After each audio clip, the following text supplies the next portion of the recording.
Well, good evening and welcome to the KPEG Game of the Week. Tonight it's the Santa Barbara Dons versus the Cabrillo Conquistadors. This is Greg Ratcliffe broadcasting live from the press box here at Houck Stadium, where the 6-2 Dons are back in town to take on the 0-8 Conks. Santa Barbara returns to the Lompoc Valley for the second straight week tonight to the same field where they knocked off the Lompoc Braves 27-21 last Friday in a game that could very well have decided the Channel League Championship. That victory was their third straight, putting them at 3-0 in league play and alone on top of the Channel League standings. Cabrillo's fortunes have gone the other way. Unfortunately, they're 0-3 in league after consecutive losses to Dos Pueblos, San Marcos, and Santa Ynez. So tonight, the Dons look to hold on to the momentum and the league lead, while the Conks hope to play the spoiler role by picking up their first win of the season. I recently had a chance to speak with Cabrillo's ever-positive head coach, A.J. Pateras. We talked about his team's struggles so far and what we might expect to see here tonight. Let's listen in to what Coach Pateras had to say. Well, I am here with Cabrillo head coach A.J. Pateras. Coach, this season obviously hasn't gone the way you had hoped. You're 0-8 and still looking for the first win. What are some of the struggles you've been facing this year? Well, I think a lot of it starts with just being a young team. I think last year we had close to 20 seniors, but as they came in, they were sophomores becoming juniors, and we were teaching a lot of new things or teaching some things that maybe they haven't done before, and so over the last 2 years, if you kind of look at the big picture, we've just been teaching a lot. And so a lot of the mistakes that we're seeing on the field are a lot of the things that kids haven't done before.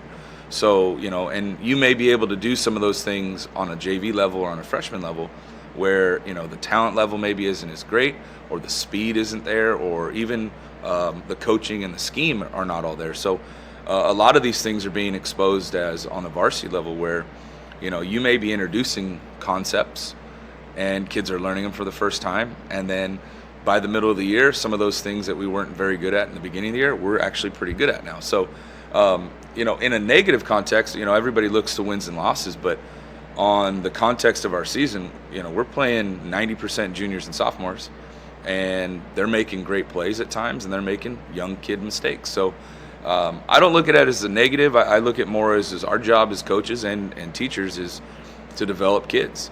And right now we've got some young men who are becoming men, and we've been taking the challenge of teach every day, put them in situations to be successful. If they make mistakes, correct, show the mistake, show the positives, and then build those skills. So I always look at it as if you were working on a construction site and you were a general contractor, you need to do a little bit of everything. You need to have a tool for something.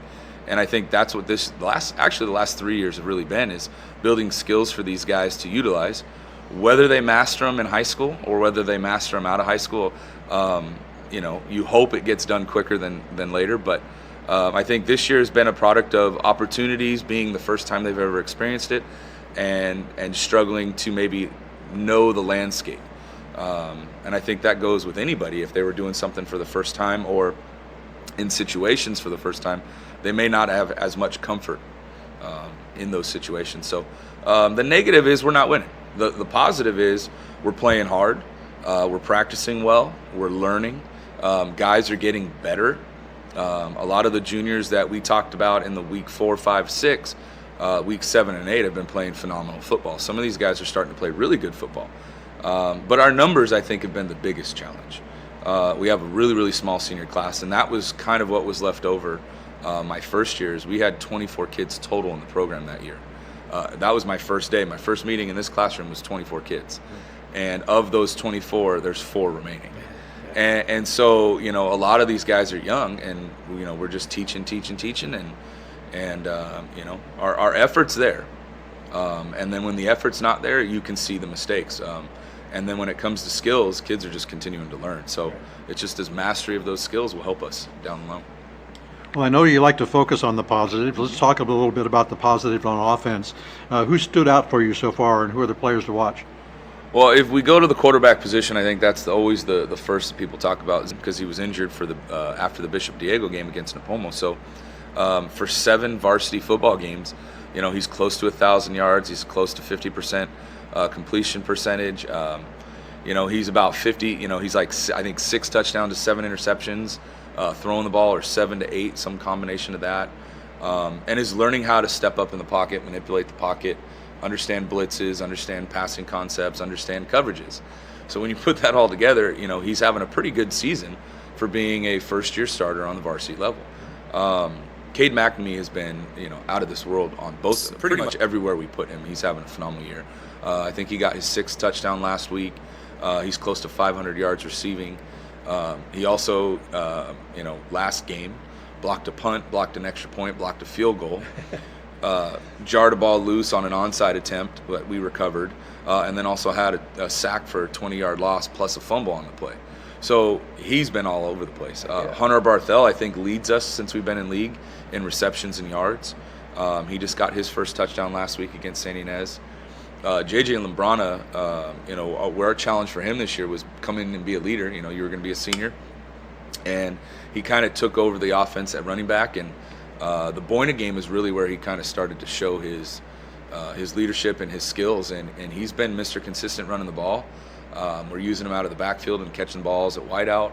And he'll play a little safety this week for us. So those are some of the guys that really stood out. And then our offensive line has been young. So it's been cool to see Angel Monreal develop. We were talking to him about finishing earlier in the year, and he's starting to finish and starting to get nasty, and it's cool to see that light bulb kind of turn on.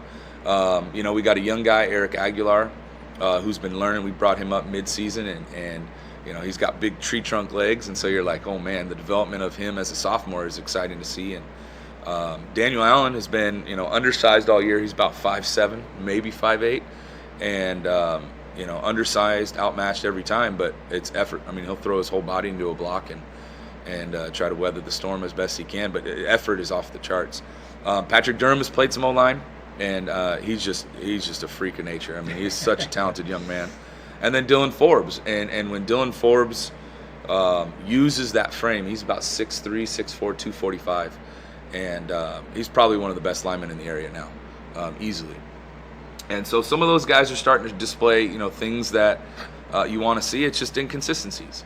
A missed block here, or we fumble the ball, or we, errant throw, or, and so the little things like that I think can disrupt things. But I think being young at the offensive line has kind of derailed some of the offensive success. But when things are clicking, we've had huge runs, we've had huge passes. I think we've had, most of our touchdowns I'd say half of our touchdowns are 30-plus yards and out. And so we've got the explosive plays, even though we don't necessarily have speed to take the top off the defense or take one play and go. And so even with kind of a grinded out team, we've still shown our big play capability. And so, offensively, it's been a growing process. I think Doug coming in and learning the kids, and then the kids learning the system, you're starting to see how they understand things now. But it's been a developmental year for those guys. A lot of young guys getting their first taste of varsity. I know you've got a lot of players going both ways. Who's been carrying the load on defense? Well, Patrick Durham, he easily is just he's a nightmare to defend. He's a nightmare to go up against if you're a defensive lineman now. Patrick Durham's kind of been the leader. Hunter Barthel has really took the lead in the secondary and really kind of organizing what we do, how to move guys. Trey Robinson, he always gets me on that. Trey Robinson is undersized linebacker, could play safety, has been playing fullback. He's like a Mack truck when he hits you. And but you look at him and you go, all right, he's probably just going to go and ankle bite and try to tackle you low, but he'll tackle you high, he'll tackle you low. I mean, he comes with an aggressiveness that's just out there. But those guys have kind of been the leaders. Jamison Brodeur and Cade McNamee have been, very consistent and steady up front, and it provided us the ability to not have to blitz a whole lot. And then we got this young guy, Julian Carlson, and he last week was his first game where we really saw the signs of what he's about to become. He's about Patrick's size now as a sophomore. So Patrick, as a sophomore, was kind of skinny and just a young kid. Julian's built like Patrick is now as a senior. So the potential in the program is really exciting to see because you're seeing a lot of guys get better. Chris Flores has been, I think this is his first real year of getting a whole lot of time. And, one mistake he makes, the very next time he's perfect at it. So it doesn't take him much to self-correct and get better. So we've had a lot of guys step up and do things. It's just, maybe one guy, it's a developmental process. So you may have a guy who's an expert. and then you may have a guy who's an amateur or beginner. And to get all 11 guys at that expert level takes time. And I think some of our guys are developmentally at different stages. And so when you see, scores that are maybe lopsided, it doesn't really reflect what they're doing in practice, what they're doing on film. Because, right now, we can look at maybe 7 to 8 plays per game where we're not very good. And then 90% of the game we're doing great. So, and I think the number we had is we were 86% of the time in 2 or 3 games consistently, and this is just because we did the statistic to prove that they were doing right things, is we were 86% and 88% good, meaning we were quality, competitive, and it was a 50-50 outcome based on who wanted it more.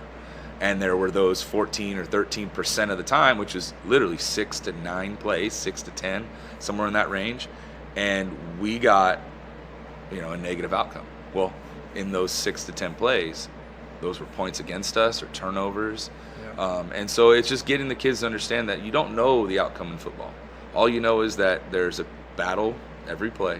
Do your job the best of your ability. Use coaching, use the skills that you're learning. And if you do everything with great effort, you got an opportunity. So that's been the interesting part of the year is, we're close. And even last week, we were down 35-0 to start the second half. We hold San Ynez to a touchdown, block the extra point, block a punt, block a field goal, scored 2 touchdowns, and had 2 opportunities to score again.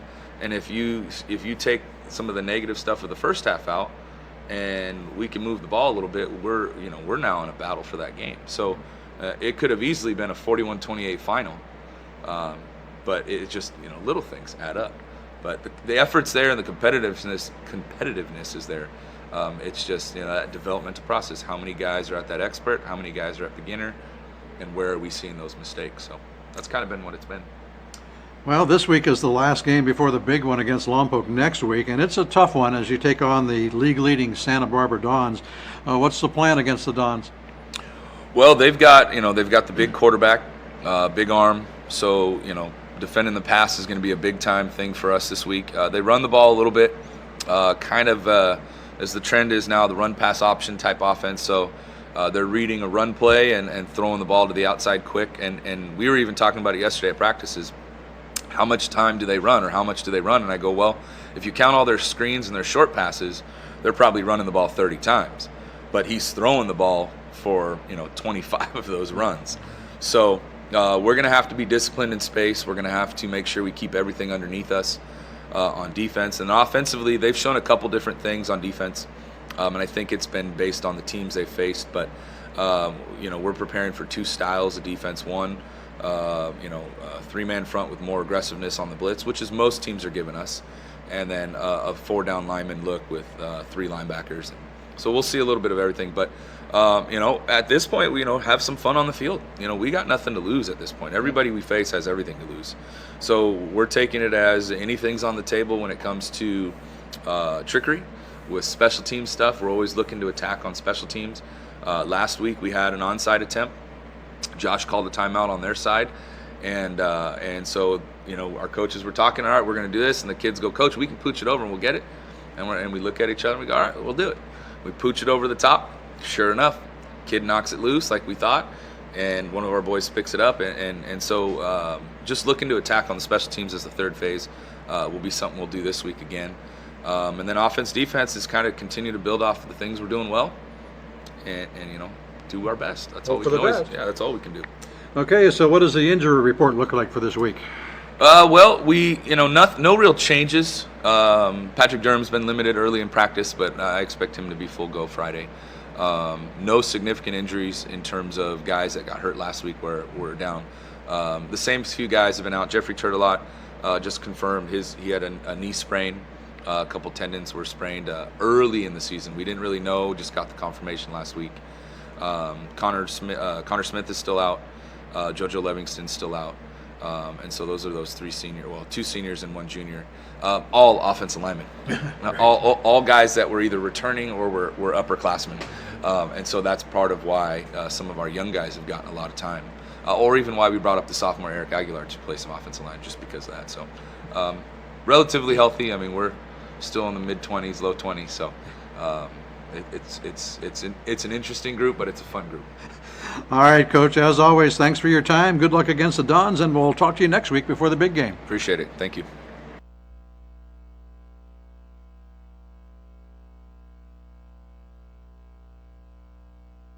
Did you know?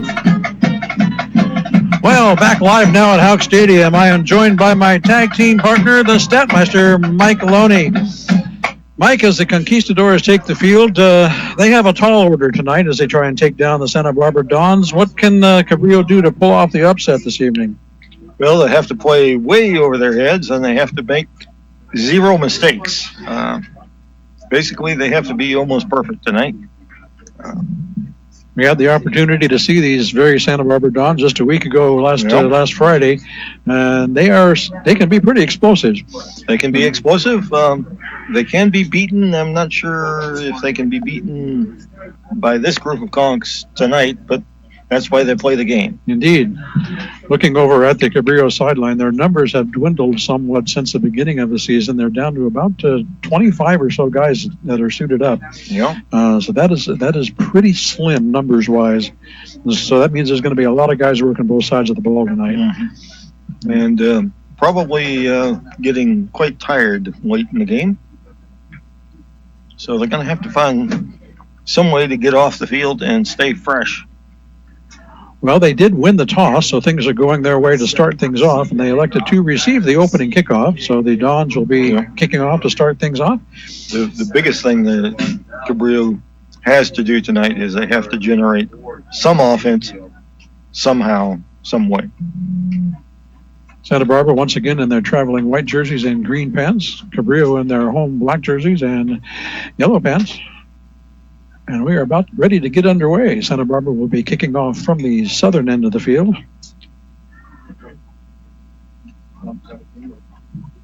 And as you heard Coach Pateras talk about, they are ever optimistic and ready to see what they can do tonight. Looking to play spoiler here to the Dons. Oddly enough, if Cabrillo could pull off the upset win here tonight, that would work in great favor for the Lompoc Braves as well. Indeed. Nice high kick, fielded just outside the, just inside. Oh, wait. What do I got here? Looks like they had not yet. They kicked off but did not have the ball ready for play? Or? I believe so. Okay. So we're good to. So that was the mulligan. And threw us a curveball right to start things off. Greg Ratcliffe here with Mike Loney to my right. Bill Dr. Draw Smith is back at the studio this evening, taking care of things at the station and babysitting the webcast at kpegradio.com. Before we forget, our other partner, Judy Baker, who sometimes works the booth back home, is having a birthday this evening. Happy birthday to Judy. We shall intentionally not mention a number because we wish to live. Happy 29th birthday to Judy Baker. Yeah. Whenever that was. And turns out that there was a offsides that will indeed move the Dons back to the 35-yard line, and we'll try this one more time. This time for real.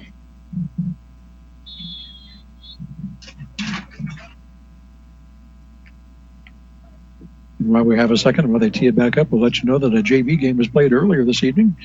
Santa Barbara got the best of that one by a score of 36-0. Varsity hoping to do a little better. This one much shorter. Picked up at the 20 on the run, return across the 35 to about the 37-yard line. Nice return. James Mayfield on the return for the Conquistadors, so the Conks will have nice starting field position for their first possession of the evening. First and 10 at their own 37-yard line. Just underway here from Houck Stadium. Let's see what Cabrillo can do on offense to start things this evening. Zach Ramos, number one, doing the quarterback duties for the Conks tonight.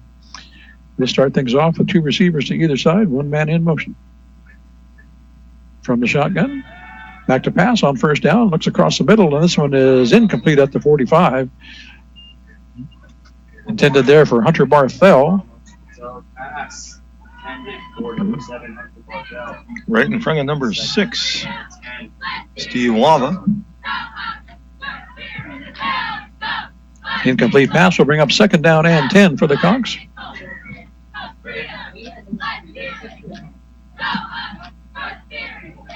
Mayfield will go wide to the left. A one receiver set, and the Conks will try running the ball up the middle this time. Lombrana on the carry. He gets back to the line of scrimmage, but not much more. We'll call it no gain. It'll be 3rd and 10. You'll hear us mention J.J. Lombrana quite a bit tonight. He is the workhorse on the running game of these Conquistadors. And so early, a very important down for Cabrillo, 3rd and 10. 3 receivers to the left. Ramos scrambling, throws, and incomplete. Intended for Cade McNamee that time.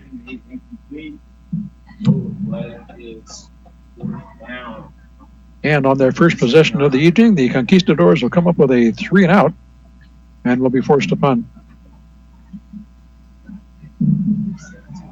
Back deep for the Dons. Looks like Sebastian Harris. Low snap. Kick is away, though. Nice kick. Fair catch called for and made at the 30-yard line. No, I didn't think that was Jackson Gonzalez back there, I'm pretty sure.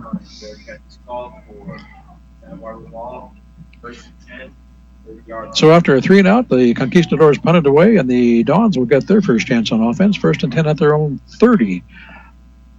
That took 32 seconds off the first quarter clock. We've got 11:28 left here in quarter number 1. No score from Houck Stadium. Dons will send 3 receivers to the top, 1 here to the near side. With Deacon Hill calling the signals. Handoff straight up the middle to about the 34. Ty Montgomery on the carry. You'll hear his name a lot tonight as well. About 4 on that one. It'll be 2nd and 6. 2nd and 6 from the 3-4-yard line.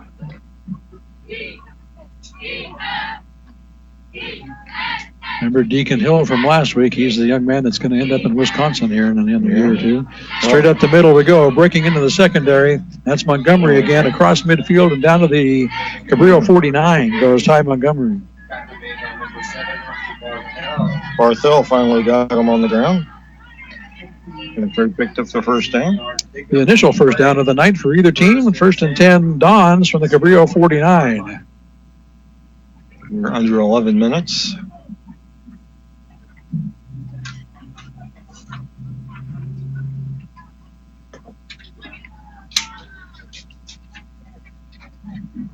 Full receiver get again for the Dons. Montgomery in motion.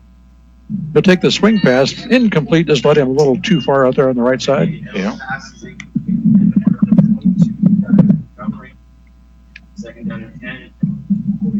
It'll be 2nd and 10 after the incompletion. A reasonable contingent of Dons fans across the way. And they picked a beautiful night to drive up the coast, I'll tell you that. Yeah. 2nd and 10. Back to the run game we go. Oh, goodness. Montgomery cuts us to the outside. Gets down the sideline inside the Cabrillo 35 before he's run out of bounds. Great blocking over on the left side. They just sealed off everything. Down to the 35, that's where they'll put it. 1st and 10 Dons from there. Clock stopped momentarily to move the chains, and we should be rolling again.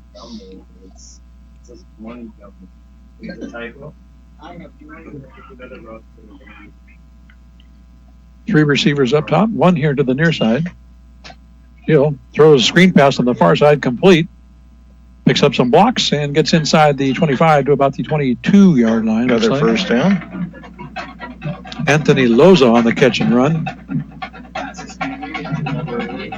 want to take a moment and welcome our listeners from Santa Barbara. I was in contact with the Santa Barbara High School Athletic Director earlier this week and invited he and his listeners his fans to listen in this evening at kpegradio.com. Thank you so much for joining us. Hope you enjoy the game.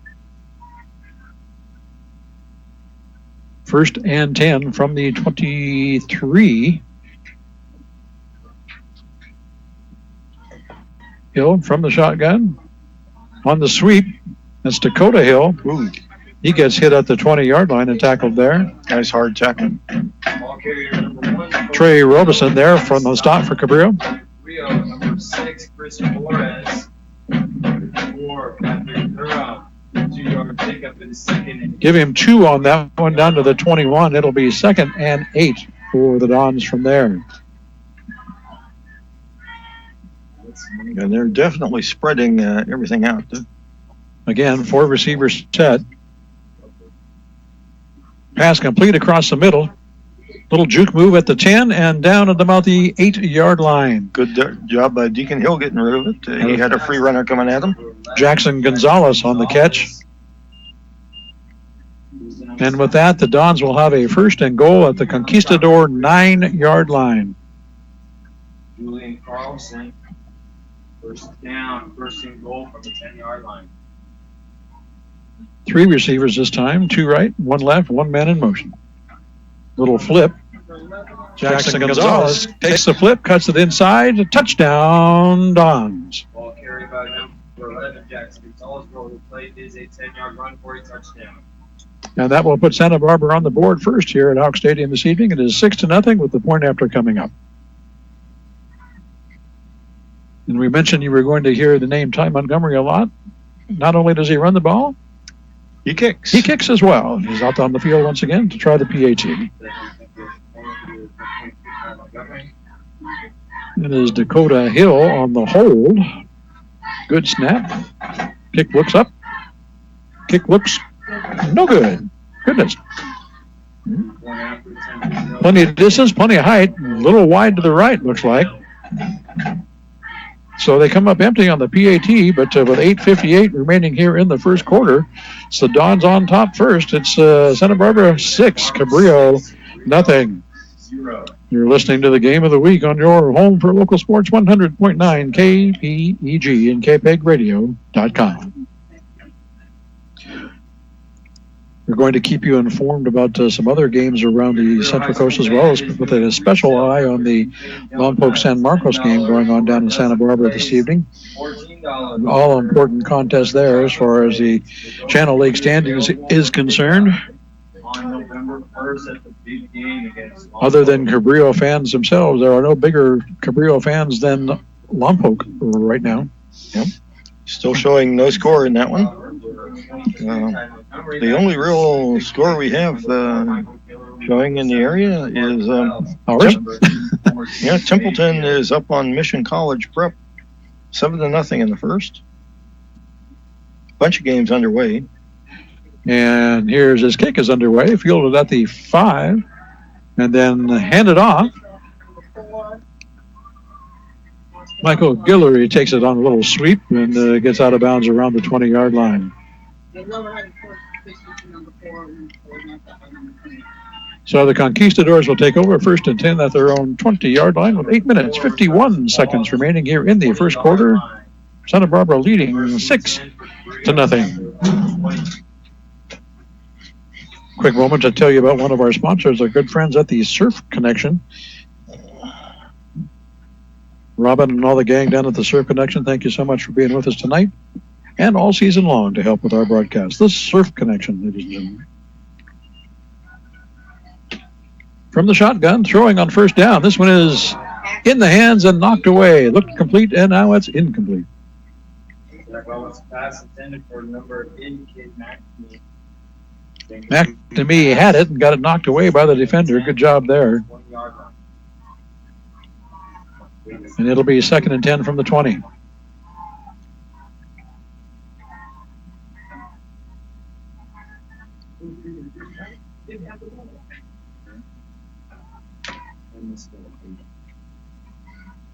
Cabrillo will come with 4 receivers, 2 to either side.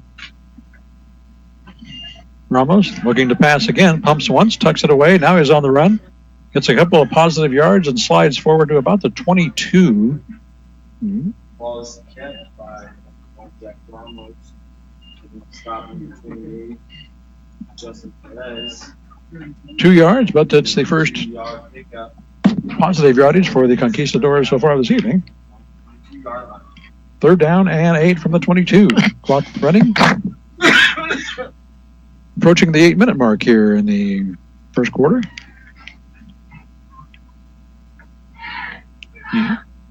Again, 4 receiver set for the Conquistadors. 2 wides, 2 slots. Ramos back to pass. Under pressure, has to roll out to his right. Yeah, has a little bit of a lane if he can get there. Tucks it away and gets some more positive yardage across the 25 to about the 26 before he's run out of bounds. Justin Perez there to knock him out. It'll be a 4th down for the Conquistadors. 4th and about 4. Yeah, make it 3 from the 27. 5-yard pickup. Play and the Cabrillo Conquistadors will line up to punt. Punt for Cabrillo, number 25, Luis Ornelas. Luis Ornelas back to kick. Received the kick, number 11, Jackson Gonzalez. Gonzalez, so the snap is loose in the backfield, and it's covered up. And that's exactly what Cabrillo could not do. Ornelas able to cover it up, so it couldn't be scooped and scored, but that's going to be a turnover on downs deep in their own territory at the 8. That's where the Dons will take over. So you're right, Mike. Mistakes is one thing that the Conquistadors could not afford to do tonight. And that was a rather large one. Yeah. 7:51. 1st and goal, Dons from the Cabrillo 8. That is the definition of a short field. Hill, hands off. 28 on the carry. Diving towards the end zone. Ball comes loose, but they're going to call him down just short of the goal at the 1. Justin Perez on the carry. Very good run that time. Stopped and started about 6 times, I think. Just kind of kept hiding behind the lineman and slipping and sliding. And then put a hand down to keep his balance and managed to get all the way down to the 1. And it'll be 2nd and goal from there.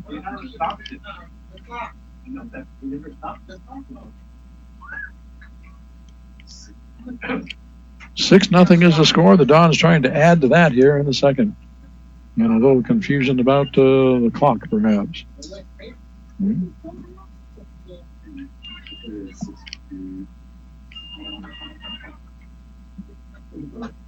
Yes, we now have 76 minutes remaining in the first quarter. Long quarter. Yes. We'll get it figured out. To recap, it's 6-0. First quarter. An indeterminate amount of time left in the first quarter. Don's leading. They're looking at a 2nd and goal from the Conquistador 1 as we try and get the clock figured out. 7:32 is what we're okay, now we're looking good.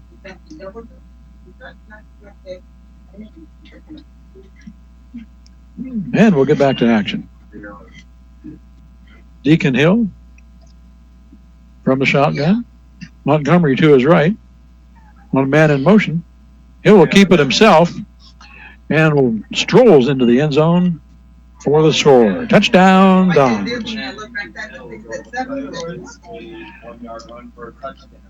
Deacon Hill, the 6'4", 220-pound quarterback, who is, by the way, only a junior, puts 6 more points up on the board. The Dons would like to go for 1. And he's already received a full offer from the University of Wisconsin. He's going to be a Badger. Unless he gets a better offer. High snap. Comes down nicely, though, and this kick is blocked. Well,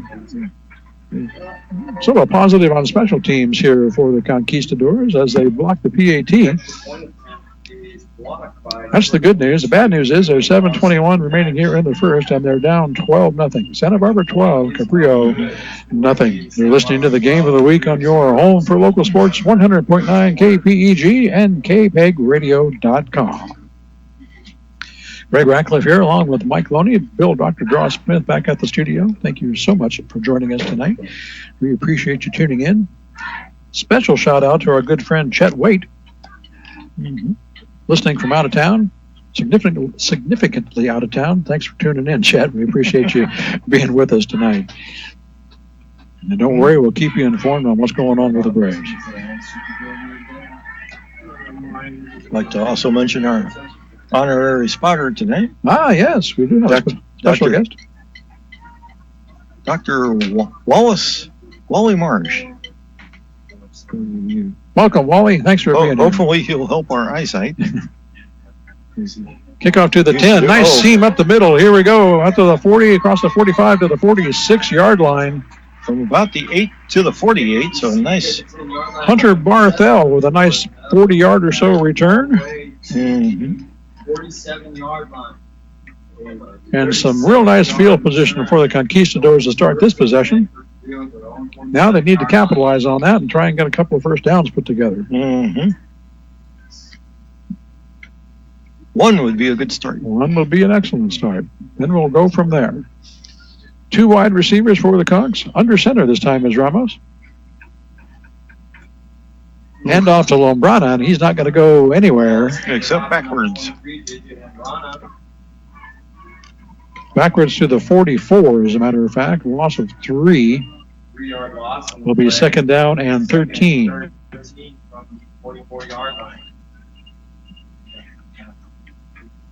Clock running. 6:35 remaining here in the first quarter. Don's up early, 12-0.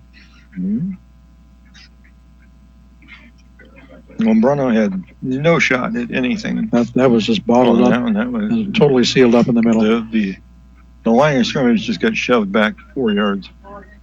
We'll try it again, this time from the shotgun. A little running start. Does Lombrana needs back to the original line of scrimmage, plus 1 or so. Pickup of about 4. Out to the 48 we go. It'll be third down and 9. 6-minute mark, halfway through this first quarter. See if Cabrillo can get into plus territory here tonight in this first quarter. We're under halfway through the quarter. Cox will send 2 receivers out to the left, 2 here to the short side of the field. Ramos looks to pass, under pressure, has to roll out to his left and dump this one away. Complete at the 30 and tripped up at the 15. That was Hunter Barthel with the catch and run. Got about a step behind the defense, and a nice job by Zach Ramos to find him on the run. Half a step from 6. Solomon Nanjarez. So a nice play by the Conquistadors. Give them a 1st and 10 at the Santa Barbara 14-yard line. First down of the game for Cabrillo. So the play is a 38-yard pickup, 1st and 10. Yeah, we need a few more like that. 2 receivers at this time, 1 wide to either side. Ramos, again, this is from the pistol. Lombrana slips as he makes a cut inside. Might have got a 1. Ball carrier number 23, J.J. Lombrana. And on the stop, number 44. Yep, give him 1, 2nd and 9 from the 13. Armando Solano. 1-yard pickup, 2nd and 9 from the 13-yard line. Clock running, 4:35 left here in the first quarter. Cabrillo having a lot of trouble picking up yardage on first down tonight. So far, if they can improve that a little bit, that would help their cause greatly.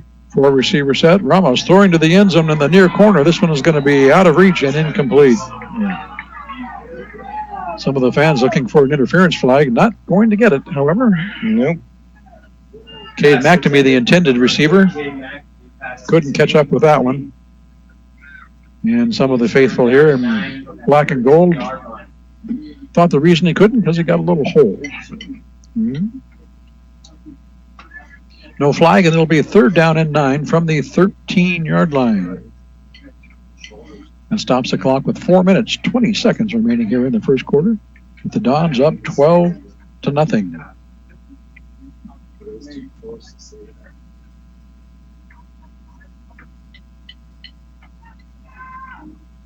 Cabrillo will come with 3 receivers to the right.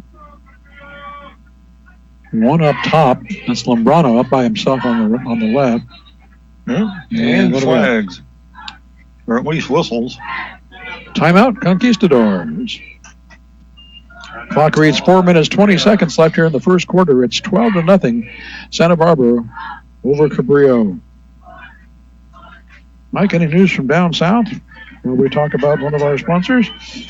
Our good friends at Tom's Burgers. Thank you so much to Kim and all the gang over at Tom's for being with us this evening. We appreciate your support of local radio and local high school sports. Tom's Burgers. Proud to have them as a sponsor tonight. Well, we do have some scores from up north. One of possible interest to Brave fans. St. Joseph's leads Arroyo Grande 3-0. Oh. Morro Bay is up 7-0 on Santa Maria. Templeton is up on Mission College Prep 14-0. No scores from Dos Pueblos, Napomo, Rigetti. San Luis is up 8-0 on Pioneer Valley. Nothing yet from San Marcos? Nope. Okay. Quick swing pass out here to the right. Complete. And inside the 10 to about the 9. Carlos's pass is completed to number 21, Trey Robeson. Trey Robeson on the catch, and the run gets down to about the 9. It'll be short of a first down. 4th and about 5. And see what the Conquistadors elect to do from the 9-yard line. It looks like we're going to try a field goal. This one will be a 27-yard attempt.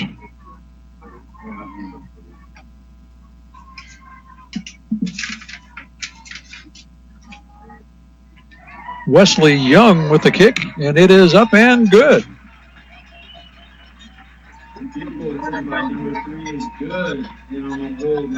So Cabrillo on the board here in the last half of the first quarter. 3:36 remaining. It is now Santa Barbara 12, Cabrillo 3. You're listening to the Game of the Week on your home for local sports, 100.9 KPEG and KPEGradio.com. Greg Ratcliffe here along with Mike Loney. Bill Dr. Draw Smith back in the studio doing what he does best. We appreciate you tuning in tonight here at 100.9 FM and live on the web around the world. 100.9. That too. We should tell you about something that's coming up as an annual event. It's the annual Make a Difference Day tomorrow here in the Lompoc Valley from 9 a.m. till noon. You can get involved in some special projects to help clean up some things around the Lompoc Valley. Some wonderful efforts going on. It starts at 9 in the morning at 1300 West Laurel Avenue down at the corporate yard, the city corporate yard. And when all is done, you get a free lunch as well. So if you'd like to pair up with some of your neighbors and friends and help make a difference here in the Lompoc Valley, tomorrow is the day to do it. 9 a.m. at the corporate yard. Short kick. Fielded at the 25. Dakota Hill takes it, cuts through the initial wave, and gets across the 45 to about the 47-yard line before he's wrapped up. And a flag comes in late after the play. And there's another one. So 2 flags after the play. Stop is made by number 6, Chris Flores. The return was to the 47. We'll see what the penalties do, however. Unsportsmanlike, Dons. There's 3, actually, penalty flags down on the field. So we'll see if they were all thrown for the same reason, or if we have multiple infractions. Either we have multiple infractions or somebody was not subtle. Somebody was distraught enough to draw 3 flags at once, and that is the case. 3:28 remaining. So they'll march this one back to the 30-yard line. That's where the Dons will have it, 1st and 10 with 3:28 left here in the first. 12-3 is our score. The Dons on top.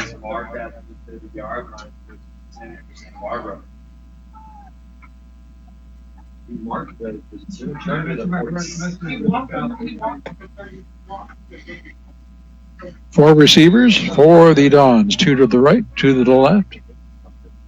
Deacon Hill from the shotgun. Looking to pass on first down. Shoots this one across, complete to the far sideline and down at about the 48-yard line of Santa Barbara. Number 10, Deacon Hill's pass is completed to number 2, Moki Nicario. Moki Nicario on the catch. That's really his first grab of the night. Yeah. Number 54, Patrick Durham. I haven't heard much from him this evening, but it's early. You'll hear him again. 10 from the 48-yard line. So that gets back the penalty.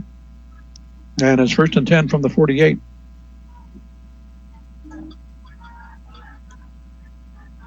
Dons will settle in with 2 wides to either side. Deacon Hill back to pass. A flag comes down.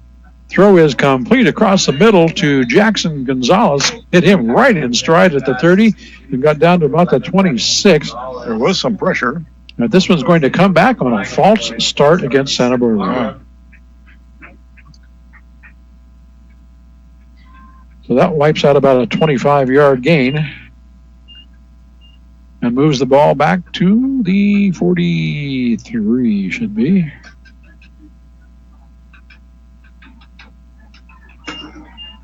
.254 remaining in the first quarter.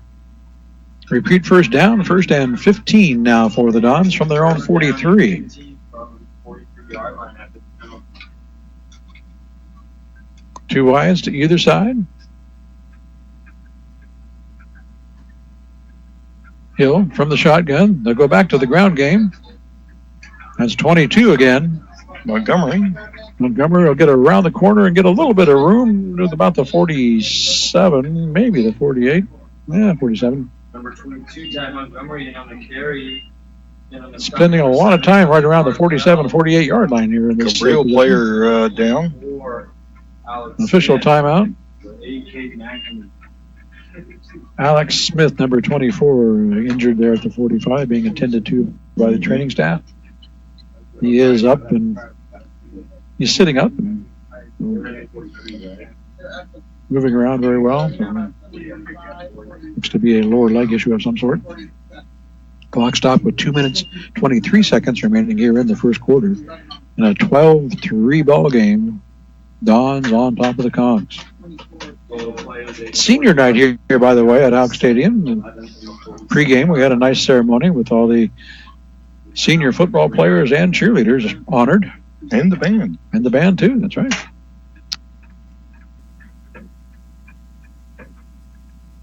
Always nice for the seniors to get some recognition. And Alex Smith will get a nice round of applause as he is assisted off the field with what looks to be a lower leg issue of some sort. Officially looking at 2nd and 11 coming up.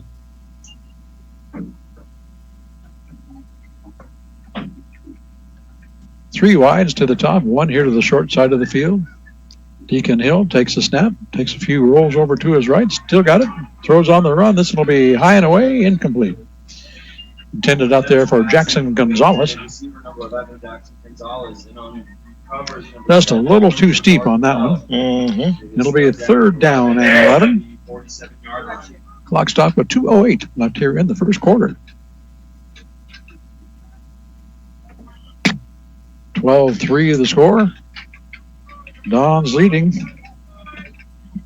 Cabrillo able to put a field goal through the uprights here in their last possession. St. Joseph up 10-0 on Arroyo Grande. Dos Pueblos leading San Ynez 7-0. Deacon Hill, design keeper, out through the middle and gets wrapped up and tackled after a gain of about 5. And that was Patrick Durham on the stop. And here's the number you really want, Greg. Lompoc 7, San Marcos 0 in the first quarter. Okay, there's the one to keep track of. From the 48-yard line. So it's 4th down for the Santa Barbara Dons from the Cabrillo 48. Offense is still out on the field, but looks like they will call a timeout to talk about it. Clock stopped with 1:40 left here in the first quarter. 12-3 Dons lead, and they'll talk it over on 4th down. Something else we can tell you about that's going on tomorrow. you go down to Walmart between 10 and 2 o'clock tomorrow, they're doing a thing called a prescription drug take-back program. If you have some expired medications in your medicine cabinet that you want to get rid of and don't know what to do with them, well, take them down to Walmart tomorrow, and outside of Walmart tomorrow, they will be collecting all of those prescriptions that you don't need or want anymore, and they will take them for proper disposal rather than do not flush them down the toilet or even throw them in the trash. So take them down to Walmart and they'll take care of it for you tomorrow from 10 to 2. It's a prescription drug take-back program. Yeah. And the Dons have elected to go for it on 4th down. At least they're lining up. Yes, they'll take the snap. Hill back to pass, throws complete, breaks a tackle at the 35. Now he's sprinting down the near sideline, and he is in the end zone. Should be a touchdown. That's Moki Nakario on the catch and run. Caught it at the 35. Made one little spin move to make the defender miss, and then it was just a sprint down the tape. Pass is taken into the end zone for a touchdown. So that will make it 18-3. And with 2 missed PATs, let's see what the Dons decide to do. Last time they elected to go for 1.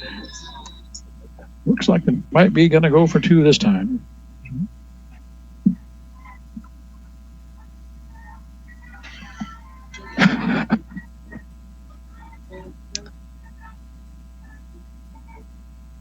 And they're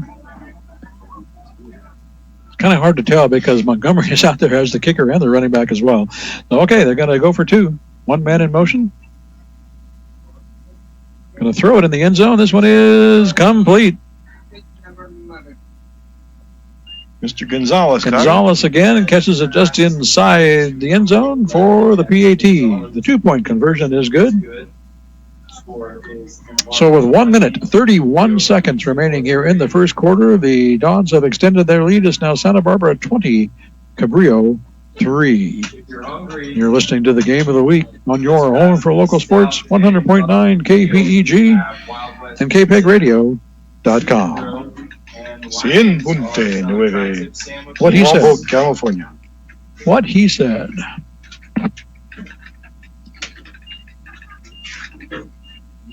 A quick shout out to some very important listeners as well. Whole list of them, actually. Mary, Daniel, Rita, Izzy, Mikey, and just in case she's there, Sammy. Hi, guys. And Rigetti is up 7-0 on Paso in the second quarter. Don's kicking off. Short, low kick, picked up on one bounce at about the 6. Trying to look for a wedge right through the middle and gets a little breathing room. That's Hunter Barthel again with a nice return. Gets out to about the 37. It's a reasonable field position for the Conchs as they take over. First and 10 with 1:23 left here on the first quarter clock. 20-3 is the score. Santa Barbara leads.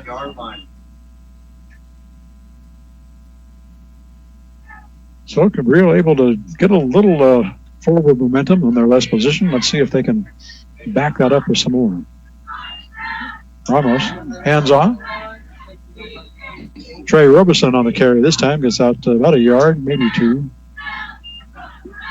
Number 21, Trey Robeson, and ball carrier for Cabrillo. Out to the 39. Give him 2 on the carry. 2nd and 8 for the Conchs. As we approach 1 minute remaining here in the first quarter. As the Conchs began their 4th possession. Robeson comes out. Lombrano comes in.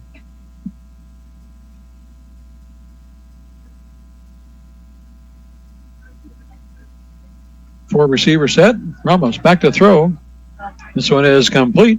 And down at the 42-yard line. Short pickup. It was James Mayfield on the catch. Number 84, James Mayfield. Covered and taken down by number 6, Stephen Lara.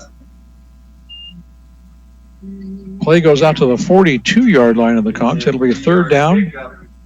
3rd and about 5 for Cabrillo. And it looks like the Conks will be content to let the last few seconds of the first quarter run out as they're already heading over towards the bench. Mm-hmm. We've got 12 minutes done here at Houck Stadium this evening. After one, it's Santa Barbara 20, Cabrillo 3. You're listening to the Game of the Week on your home for local sports, 100.9 KPEG and KPEG Radio.com. Greg Ratcliffe, Mike Loney, Bill Smith bringing you all the action this evening from Houck Stadium. We are so glad you joined us. Thanks for tuning in here at 100.9 FM and live on the web at kpradio.com. Don't forget, we will be back again for our third week in a row right here at Houck.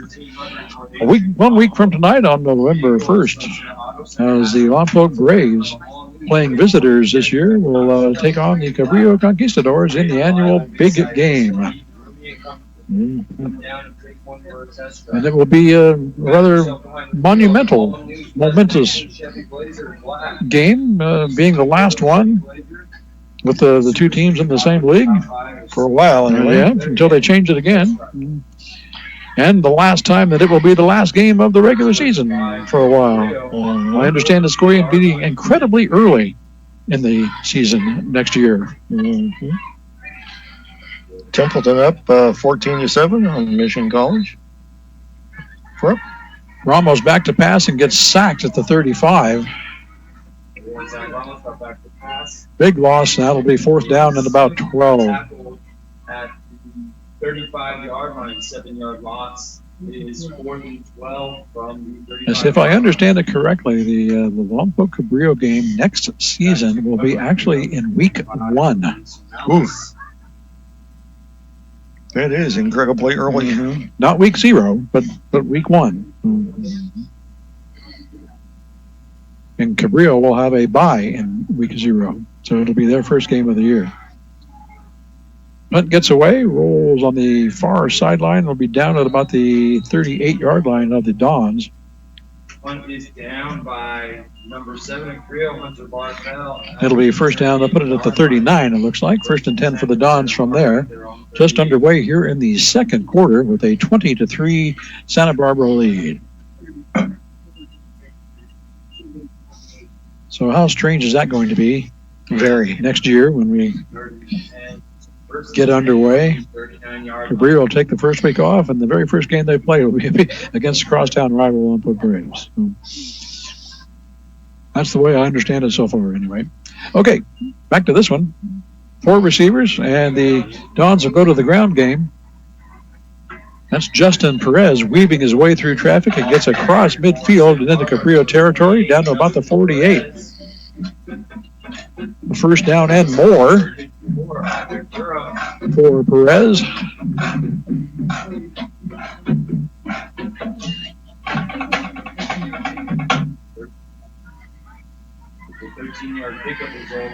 Three receivers to the right, one up to the top for the Dons.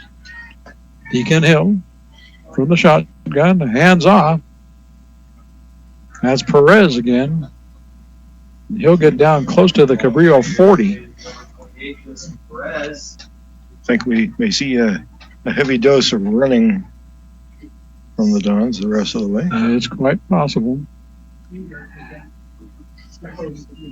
About 8 on that carry for Perez. It'll be 2nd and 2 from the Cabrillo 40-yard line. Cabrillo in on the stop. 8-yard pickup. 2nd and 2 from the 40-yard line. Just to keep you informed, the last time we heard from down in San Marcos Way, it was 7-0 Braves in the first quarter. And we'll let you know if that changes. And it has. It has. 14-0. 14-0 Braves over San Marcos Royals. Okay, Deacon Hill throwing on the run under pressure. He'll dump this one off incomplete. Good. Patrick Durham back there applying the pressure, and a flag comes into the backfield way after the play is over. In the area of where Deacon Hill went down. And the officials will discuss. And we will let you know what they come up with. I think that may have been a mouth penalty.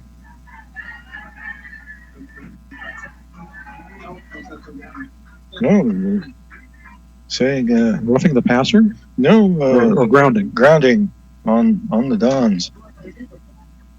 Pass by number 10, Hill's going out of bounds. He probably going to play the time he's mentioning grounding against Santa Barbara. Okay, well that's a loss of down. yeah, it is. Big part. And they'll back it up from. Takes the ball back to the side of the penalty. Now they're going to mark it off. Okay.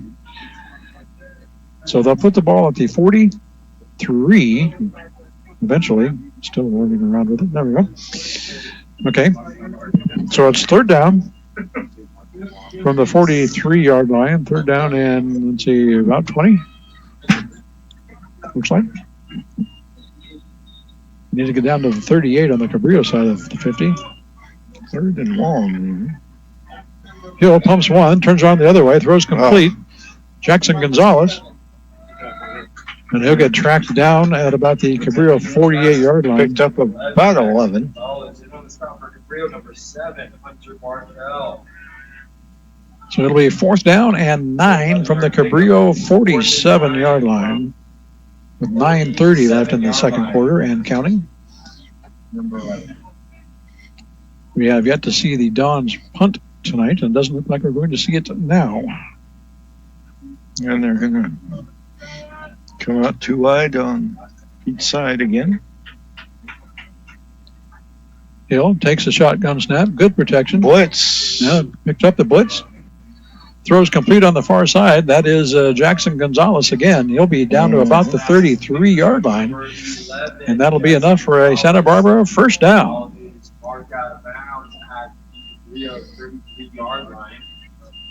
Move the chains for the Dons. It's first and 10 at the 33. Approaching 9 minutes remaining until halftime. 20-3 is our score here. Santa Barbara leads. And they're on the move again.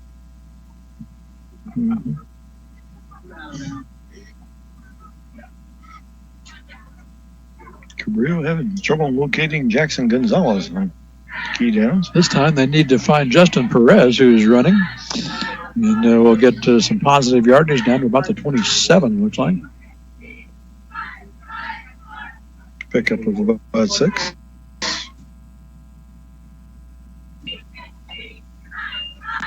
From 27 it is. Second and 4 for the Dons. 6-yard pickup, second and 4. 3 to the right. 2-yard line. One receiver up top. Takes the handoff, throws in the dirt, incomplete, intended for Dakota Hill. Nice bounce pass.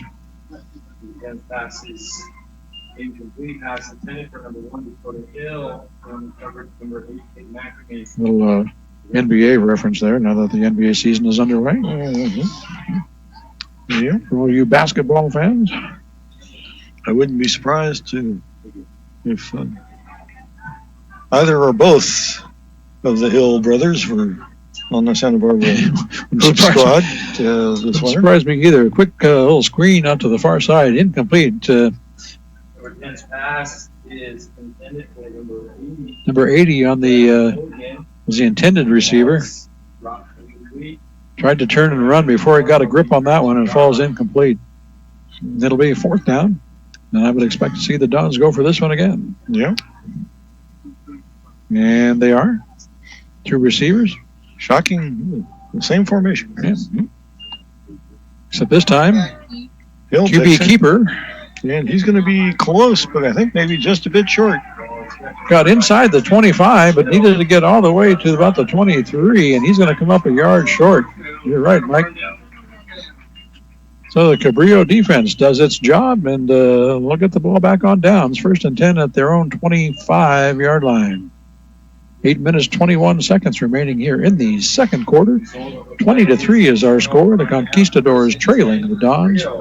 At their own 25-yard line. And Cabrillo now with possession on their own 25.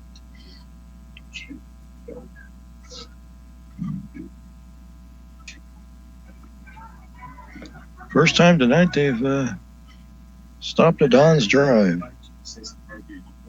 3 receivers to the right. Ramos looking to pass. Now tucks it away. Slides in at the 29-yard line, and here comes the flags. They're going to get the Dons on a hit to Ramos. They definitely did hit Ramos. Ramos was sliding in feet first and got tagged on the head. And that's going to draw a flag every time. Drew a couple of them, as a matter of fact. Including one that was a tremendous throw from about 25 yards deep. Yes. So blow to the head is the call. Illegal hit to the head.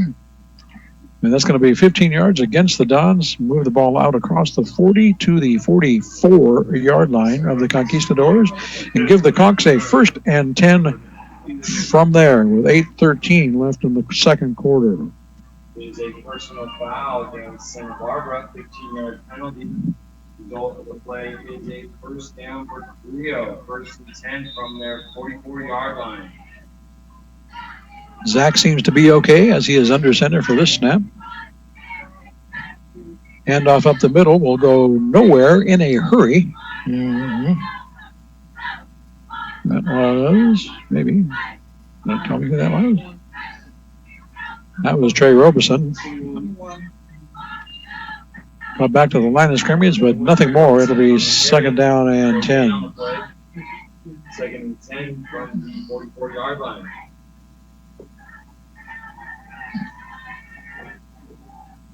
Arroyo Grande has finally scored. They're trailing 10-7 against St. Joe. 4 receiver set. Ramos back to pass, looking right. Going to throw this one high and away, incomplete. Yep. And, he was about to be swarmed under. Lombrana, the intended receiver, out there towards the Santa Barbara bench area. It'll be 3rd and 10 from the Cabrillo 44. 7.5 remaining here in the second quarter. It's 20-3. Dons leading the Conks. Hunter Barthel goes wide right. 3 receivers here to the short side of the field. Ramos fakes the handoff. Under pressure, dumps it off. Inside screen complete to Lombrana. Picks up a block or two, cuts it to the outside. And he's going to have enough for a 1st down at the Santa Barbara 45-yard line. Nicely done. Yep, well executed. Blitz was coming. Ramos threw right over the top of it. Dumped it into Lombrano's hands, and he found a way to pick up the yards he needed. 1st down, Conquistadors from the Don 46.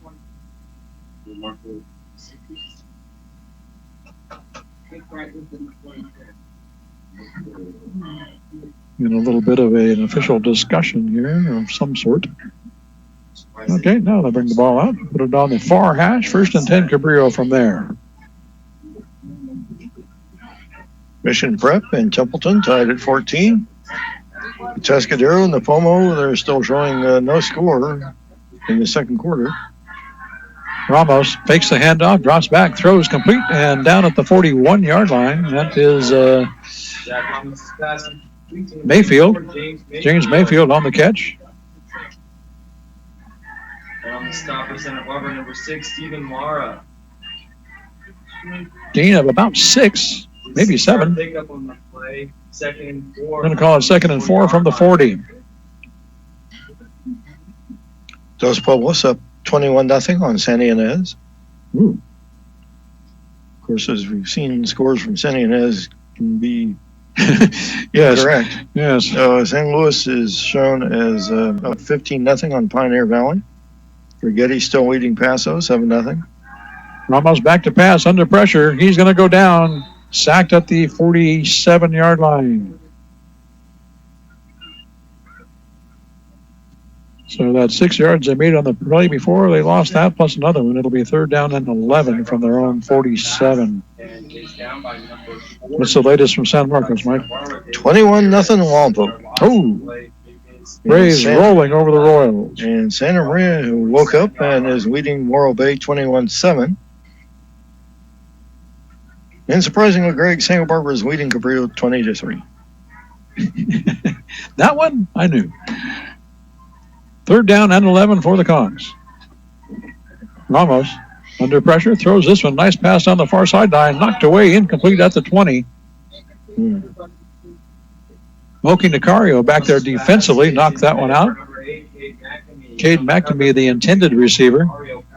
Good looking ball, but a nice defensive play by Nicario knocked that one away, and it'll be incomplete, bring up fourth down. Fourth down and 11. And it looks like Cabrillo is going to punt. At least they're bringing in a whole bunch of new people. So if they're not punting, they got something really tricky here. Ornelas back at about his own 36-yard line to punt this one away. Gonzalez back to receive for the Dons, standing at about his own 10. Kick is away. High. Fair catch. Called for and made at the 13-yard line by Jackson Gonzalez. Called for and made at the 13-yard line by number 11. Jackson Gonzalez. And the Dons will take over there, 1st and 10 at their own 13 with 5 minutes, 54 seconds left here in the second quarter. We're halfway through the second. It's a 20-3 Santa Barbara lead over the hometown Conquistadors. Welcome again to our listeners down in the Santa Barbara area, tuning in at kpegradio.com. Glad you could join us. Hope you're enjoying the broadcast this evening. Indeed. Much better punting experience for the Conquistadors that time. Quick pass out to the left is complete. Yeah, that was Jackson Gonzalez on the catch and run. He'll get out of bounds on the far sideline about the 27 or so. Yeah, nice swing pass out there into the flat. Got about 14 yards on that one. First down, Don. 14-yard pickup, 1st and 10 for Santa Two Barbara. receivers to either side. At the 27-yard line. Back to the ground game we go, and Cabrillo having none of that this time. Right up the middle, quickly stopped by number 44 for the Conks, Tristan McIntosh. That was Montgomery trying to get some. Stop made by number 44. 2-yard loss on the play, back to the 25-yard line. It'll be 2nd and 12. Second down and 12. So, two receivers will come here out to the right, number 1 and number 2. 22 tried to go into 44 and ended up with -2. There's some math there somewhere. Pass complete. That's Jackson Gonzalez. Makes the catch, breaks a tackle at the 40, and he will trot into the end zone unopposed. Touchdown, Santa Barbara. Number 11, Jackson Gonzalez. Once he broke the tackle there at the point of catch, there was nobody left. They were already 15 yards behind everybody else. Yep. There was nobody left. Touchdown Dons. It's 26-3 with the PAT coming up.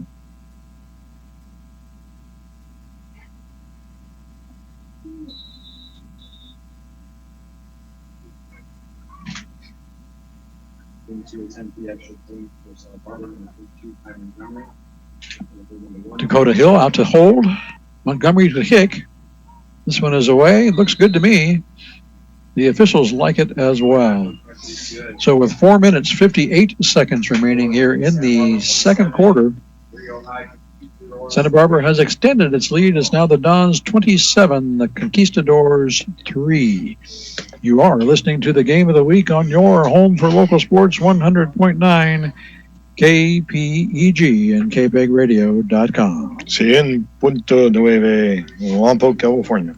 That's Mike. I'm Greg. Bill's back in the studio. Thank you so much for joining us this evening. We also want to take a moment to thank another one of our sponsors tonight, our good friend Box Shop Bob at the Box Shop. You can always count on Bob to get involved and help the community.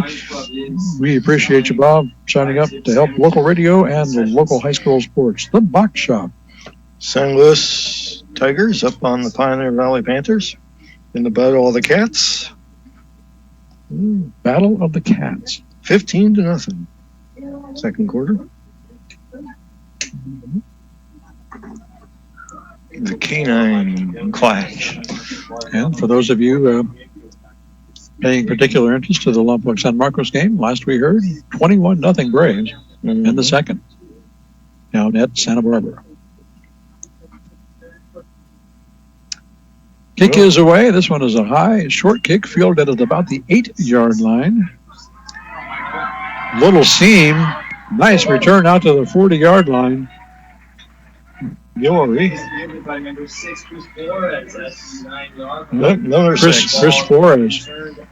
Nice return. Got a nice little block around the 20. Took it through the hole and a big return out to the 41. First and 10 for Cabrillo at their own 41. First down Cabrillo from there with 4:51 left here in the first half. And Flores showing a little burst of speed there. Got some excitement here in the crowd. Yeah, nice tackle to get him on the ground. Otherwise, he might still be running.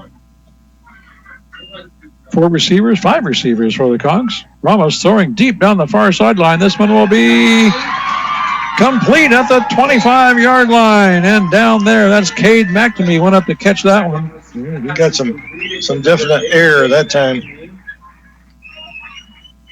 He high-pointed that one for sure. Great job by Cade McNamee to bring that one down to earth. And a big play for the Conks since puts them in business at the 24-yard line. Excuse me. First and 10, Conquistadors.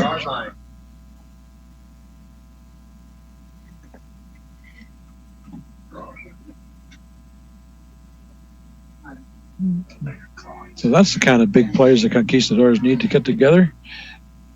Now that they got some great field position, let's see what they can do with it. First and 10 from the Santa Barbara 24. Yeah, 4.5 to go here. Yeah, and it looks like a half, and I think we're going to have a timeout. Timeout called by the Conquistadors with 4:38 remaining in the half. I believe that's their second. I believe you are right.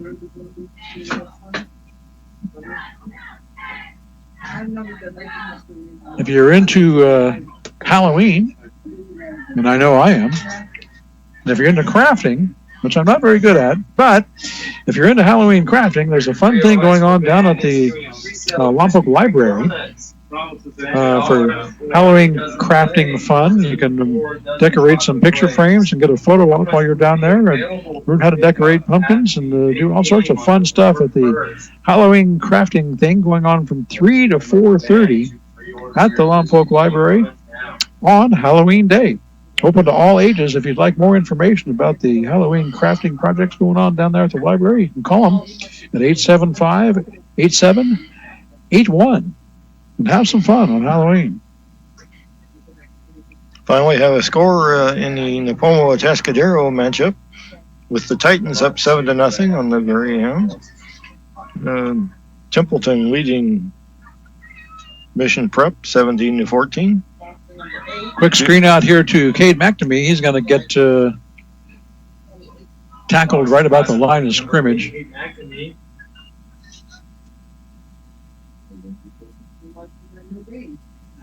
Going to call that no gain at the 24. It'll be 2nd and 10. Santa Maria up 28-7 on Morro Bay.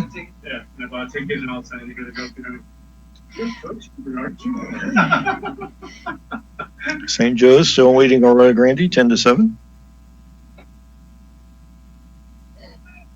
And the latest from San Marcos High School? Still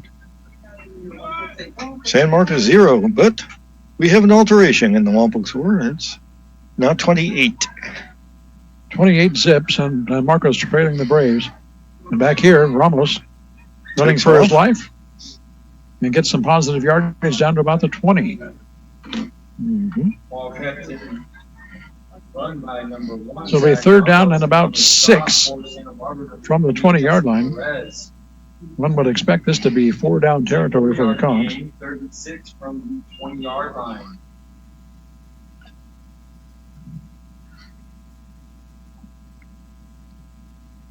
Clock running as we approach the 3-minute mark here in the second quarter.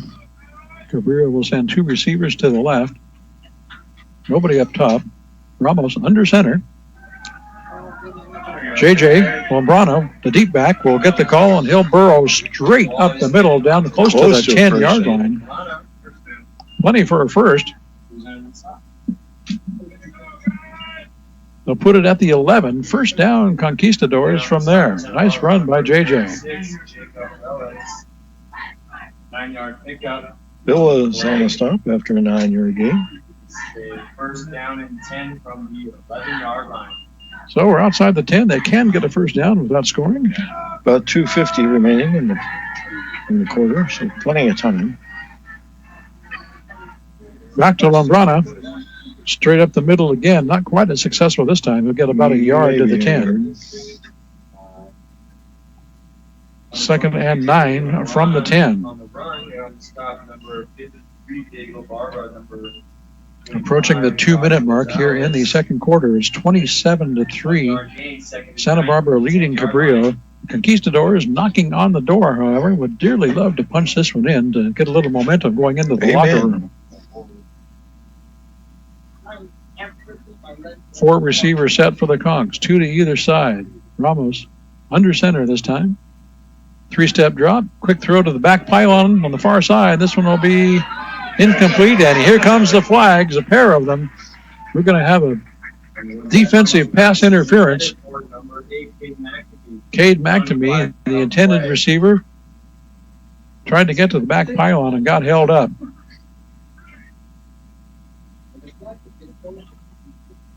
The officials will discuss it, but this one looked pretty obvious from our vantage point. Pass interference. Defense. There we go. It's official. It's different here in high school. High school. So half the distance to the goal. Half the distance. Will not give them a first down. Unless it's not automatic, is it, Mike? I don't believe so. Don't believe so either. Pros get all the advantages. So they'll move it to the 5. And looks like it is so, yeah. first down, okay. Now they're going to discuss it.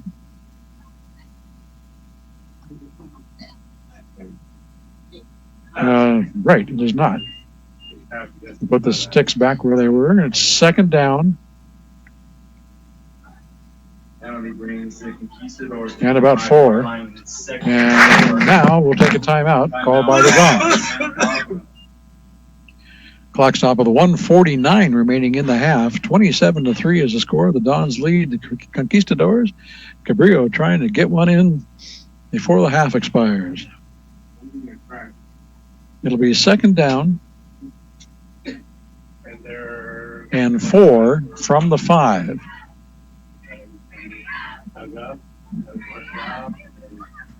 And how huge would this be for the Conks, Mike, to punch this one in before they take to the locker room, get some momentum, some ginormous, some positive vibes? Yeah. Ginormous. I think that's probably the best way to describe that.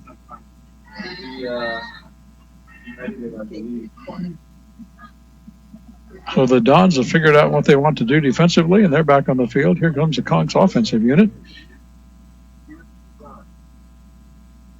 And we'll see who wins this 2nd down battle. 2 receivers to the left, 1 in the slot. Barthel wide right. To the ground we go. J.J. Lombrana will pick up 1. And it'll be 3rd down. Number 28, Justin Perez, in on the stop.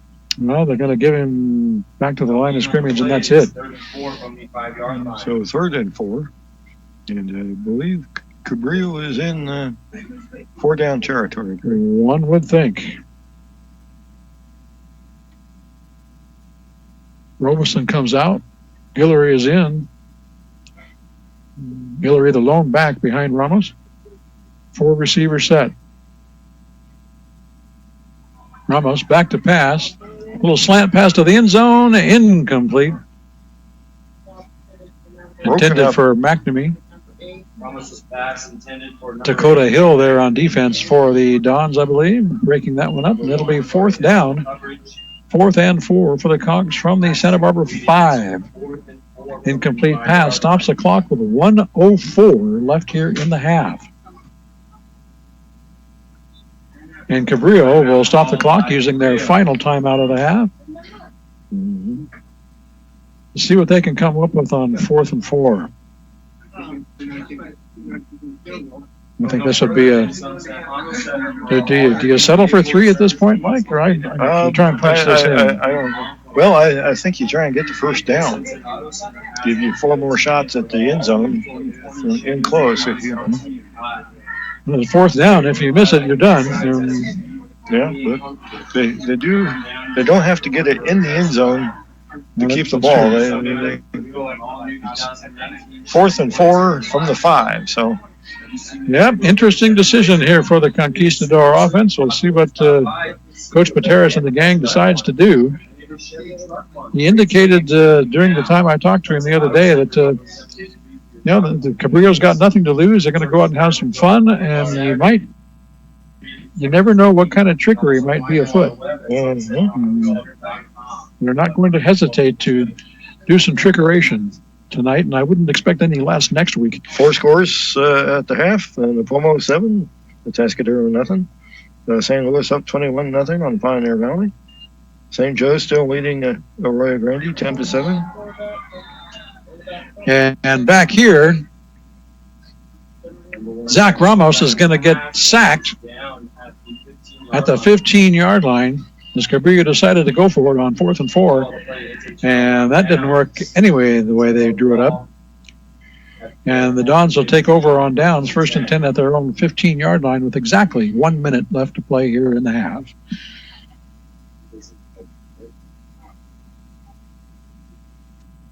I wouldn't expect anything too aggressive here from the Dons, although they are setting up with 4 wides. One man in motion. Quick screen pass, complete to the near side, picks up a block, and then gets tackled at about the 26-yard line. About 12. Dakota Hill on the catch and run. Enough for a first down. Santa Barbara does have 1 timeout for this pocket with 50 seconds to go. Moving quickly now. Completed pass, breaks a tackle, 30, up to the 35, and tackled it around the 40-yard line. Penalty flag down, however, at about the 37.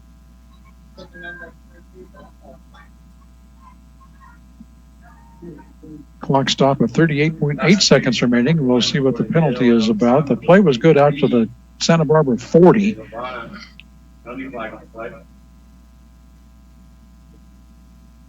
That would be a first down if the play stands. This is a face mask call against the Conquistadors. So we'll add some yardage to that. 15 of them to be exact.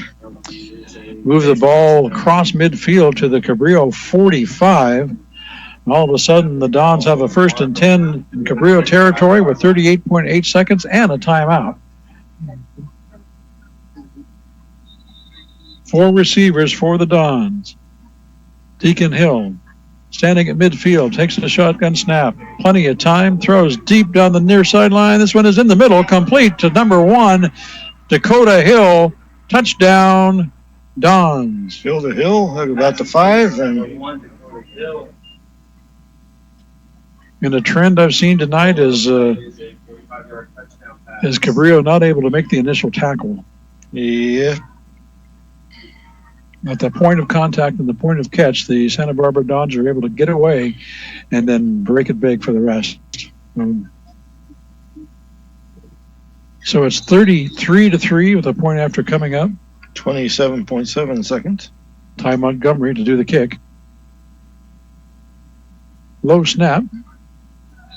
Dakota Hill, nice job to get it down, however. Ty Montgomery with the good kick. It's through the uprights and good. So a 27.1 seconds remaining here in the first half. The Dons have extended their lead once again. It's now Santa Barbara 34, Cabrillo 3. You are listening to the Game of the Week on your home for local sports, 100.9 KPEG and KPEGradio.com.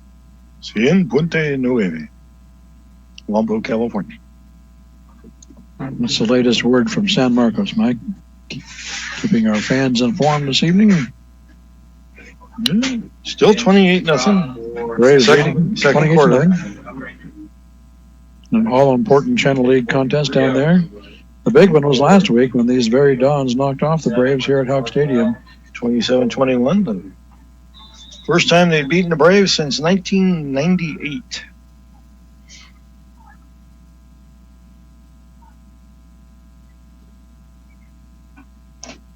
So the first time this century, Greg. Yeah. Kickoff, short, high kick, fielded at the 9-yard line on the far hash. Trying to find some wiggle room in the middle and fights out to about the 25.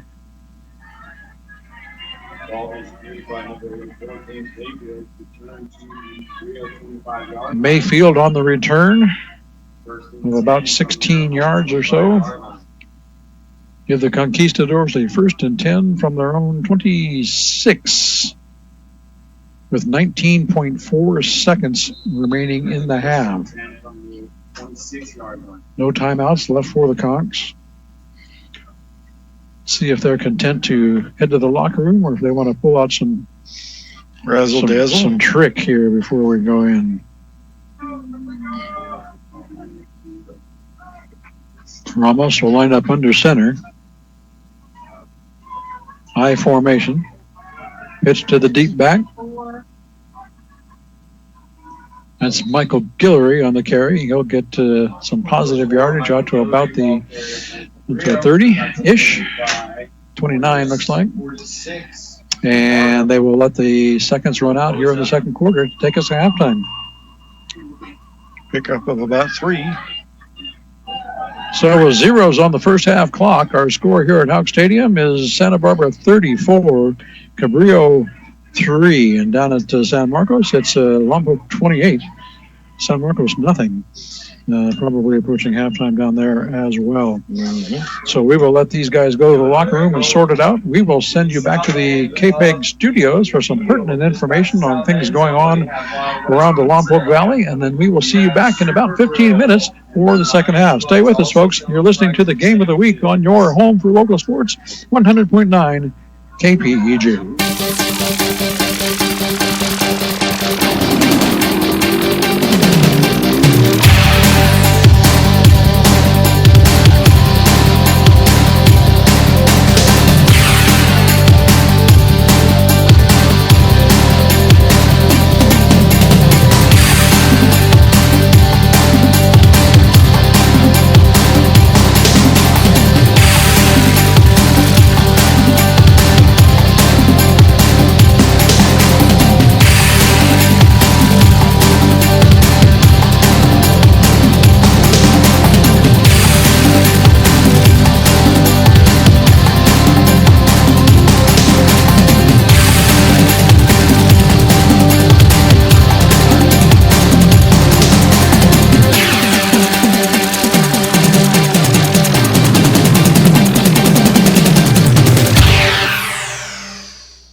I got smart about mortgages. Now, it's my house I go home to. I got smart about college. Now my kid's off to a great start. When it comes to your money, whatever you want to get smart about, you can find it at smartaboutmoney.org. I got smart about health insurance. Now both my finances and I are healthy. Smartaboutmoney.org is a free online resource from the National Endowment for Financial Education. We're an independent nonprofit foundation dedicated to helping people just like you get sound information about money. I got smart about protecting my job. Now, I'm doing better than ever. For everything from how to build an emergency fund to how to deal with job uncertainty, smartaboutmoney.org has the answers you're looking for. I got smart about credit cards. Now paper or plastic has a whole new meaning. Smartaboutmoney.org, the easy place to start when you want to get smart.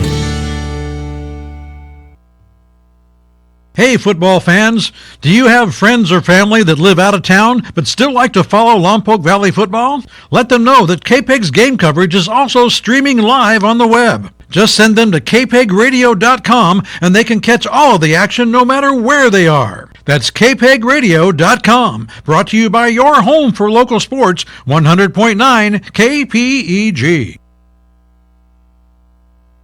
KPEG listeners, have we got a deal for you? Now, we know you enjoy hearing all of our great music and special programming, but how would you like to hear yourself on your favorite radio station? Too good to be true, you say? No way! If you are a dedicated KPEG fan, you're invited to stop by the studio and record your very own station ID or tribute. We'll add it to our rotation, so when you tune into KPEG, you just might hear yourself on the air. Give us a call at 875-2750. That's 875-2750, and we'll tell you how.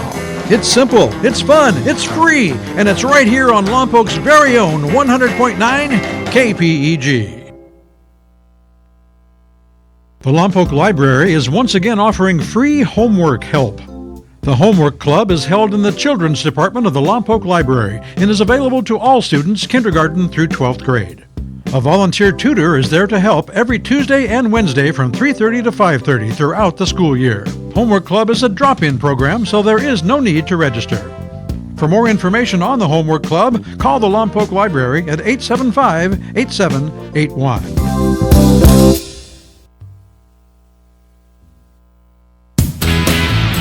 By now, you've probably figured out that KPEG is not your ordinary average radio station. In fact, we're anything but ordinary.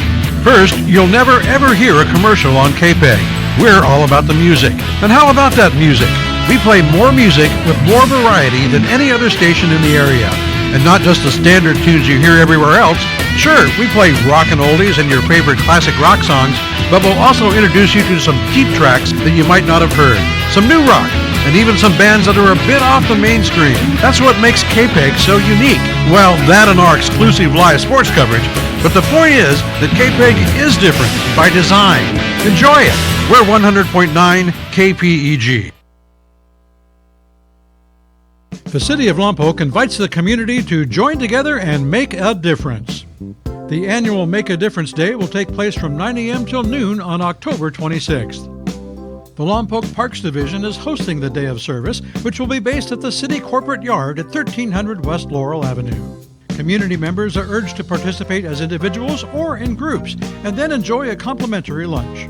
To sign up or get more information, please contact the Lompoc Parks Division at 875-8035 and make a difference in your community.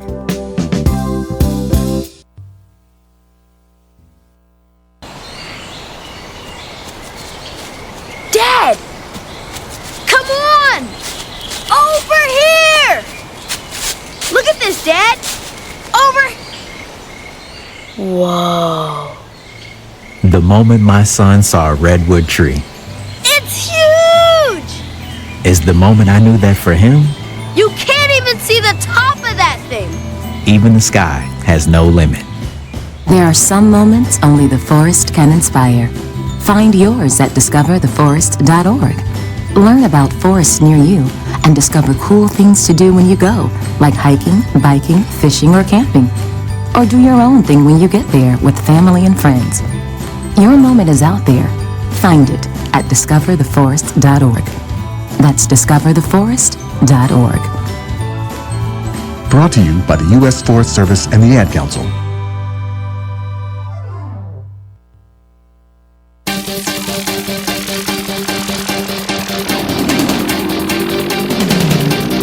We hope you are enjoying tonight's game featuring the Cabrillo Conquistadors and the Santa Barbara Dons. Next week, we wrap up the Channel League football season in style when the Cabrillo Conquistadors host the Lompoc Braves in the annual Big Game. Join us at 6:45 for our pregame coverage featuring exclusive interviews with both head coaches. Then strap in for the kickoff at cityoflompoc.com. That's right. We'll be there on the first and third Tuesday of every month, bringing you all the comments, discussions, and votes. So tune in for a live trimulcast of your city council meetings, only on TAP TV, KPEG Radio, and cityoflompoc.com.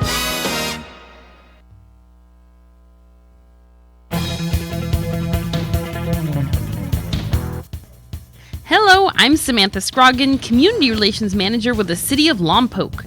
Let's tune in to what's happening in Lompoc. The Lompoc Library is home for Halloween fun in Lompoc. Check our City of Lompoc website for all the crafty details. Need homework help? Our Lompoc Library has you covered with Homework Club. Join us every Tuesday and Wednesday from 3:30 to 5:30 p.m. Looking for something fun to do this fall in Lompoc? Our Recreation Division has something for everyone. check out the Fall Activity Guide online on our city website's recreation page. December is still a ways off, but our recreation division is already accepting applications for the Christmas parade and Santa visits. Visit our City of Lompoc website at cityoflompoc.com for more information on these programs and events and more. And be sure to follow the City of Lompoc on Twitter, Instagram, and Facebook for all of the latest news in the city. Thanks for joining us for this City of Lompoc news update. We'll talk to you next time when we tune in Lompoc.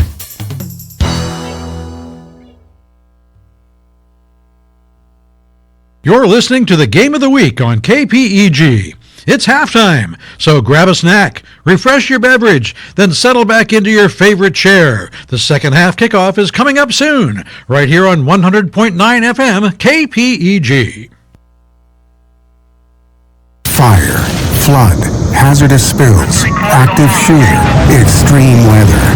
In Santa Barbara County, there are things you need to know. If we can't reach you, we can't alert you. Sign up for Santa Barbara County Emergency Alerts today. To receive alerts via email, cell, and landline, sign up online at www.awareandprepare.org. Or for limited emergency information, text your zip code to 888-777 because you need to know. Don't have a car? Too far to walk? Bike in the shop? Welcome aboard Colt, the City of Lompoc Transit. Sit back and let us do the driving. Colt serves the communities of Lompoc, Mission Hills, and Vandenberg Village. We offer comfort, low fares, convenience, free transfers, and great service. For more information and free trip planning assistance, give us a call at 736-7666 or visit us on the web at cityoflompoc.com/transit.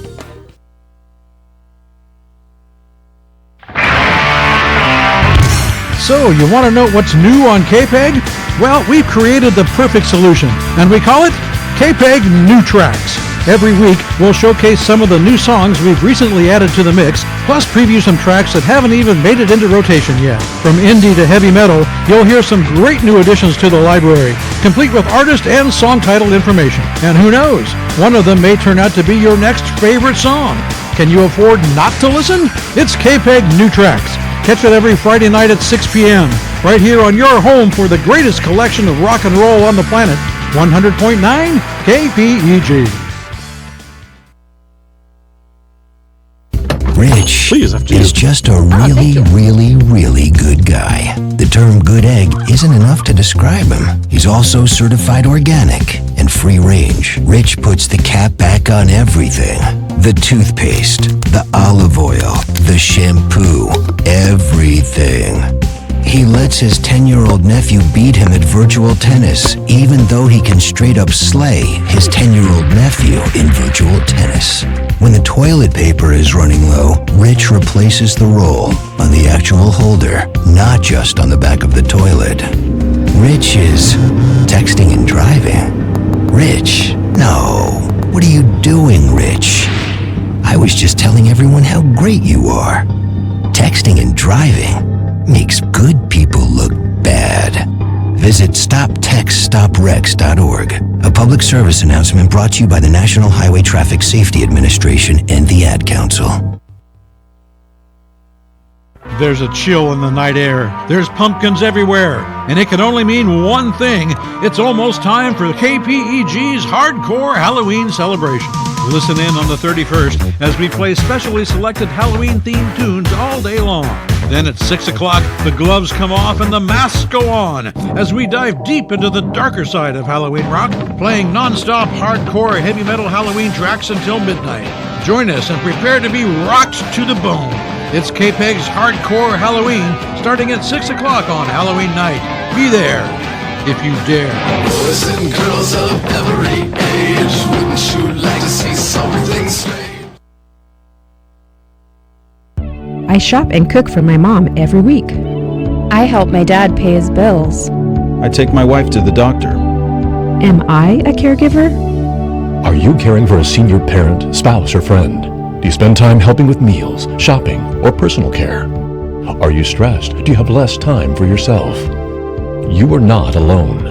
Nearly 1 in 6 people in Lompoc are caregivers.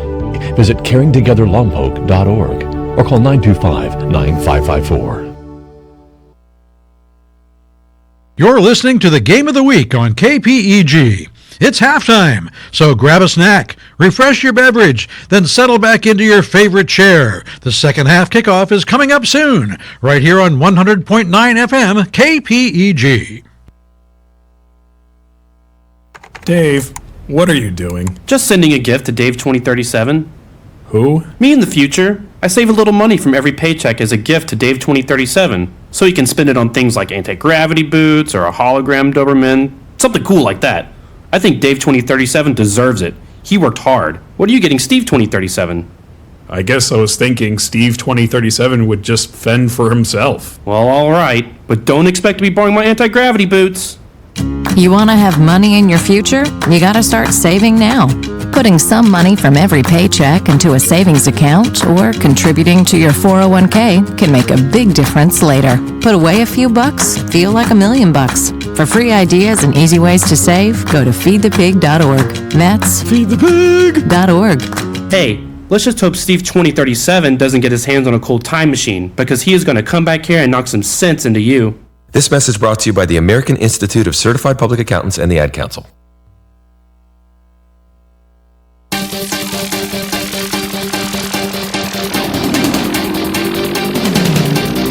We hope you are enjoying tonight's game featuring the Cabrillo Conquistadors and the Santa Barbara Dons. Next week, we wrap up the Channel League football season in style when the Cabrillo Conquistadors host the Lompoc Braves in the annual Big Game. Join us at 6:45 for our pregame coverage featuring exclusive interviews with both head coaches. Then strap in for the kickoff at 7 o'clock. It's the Lompoc Braves versus the Cabrillo Conquistadors next Friday night. And you can hear it commercial-free right here on your home for local sports, 100.9 KPEG.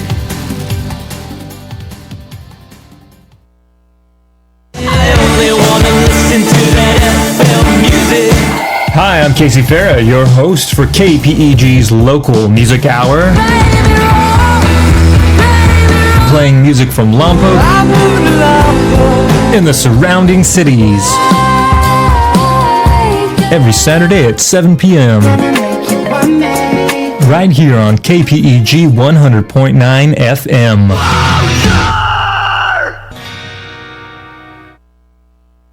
Make a difference in your community and apply to be on the grand jury of Santa Barbara County. The grand jury investigates county government, municipalities, and special districts' use of your tax dollars. Jurors see the inner workings of government, not available to most people. And for the convenience of northern Santa Barbara County grand jurors, video conferencing is now available in Santa Maria. Apply today at sbcgj.org or pick up an application at any Santa Barbara County courthouse.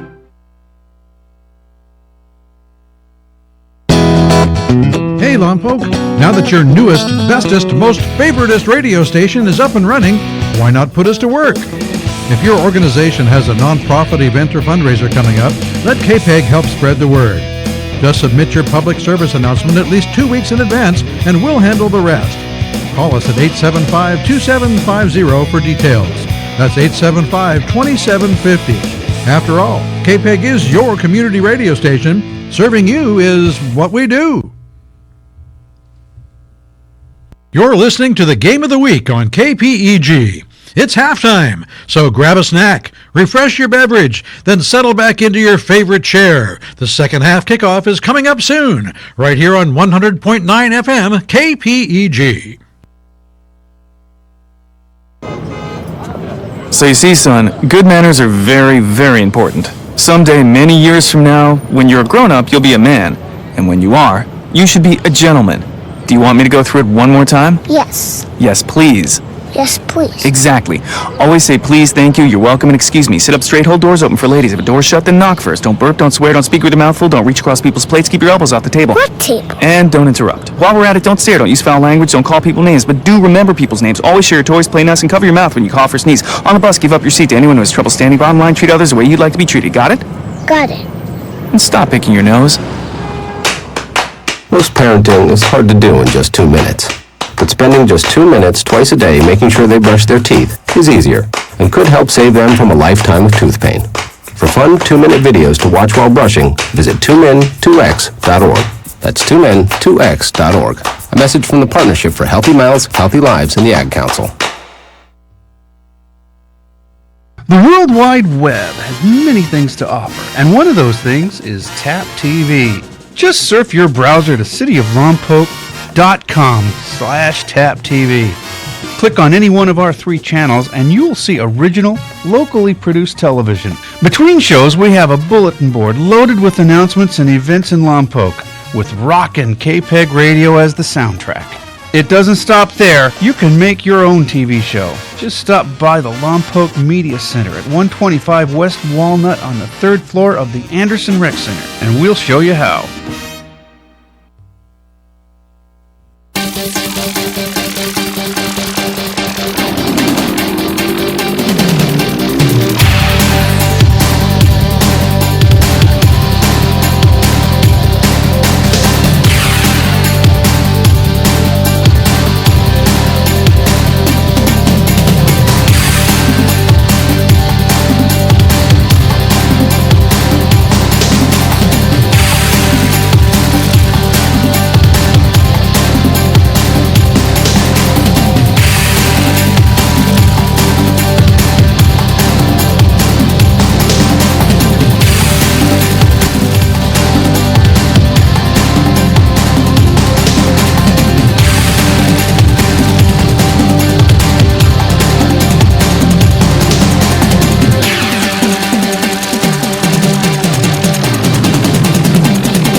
I got smart about mortgages.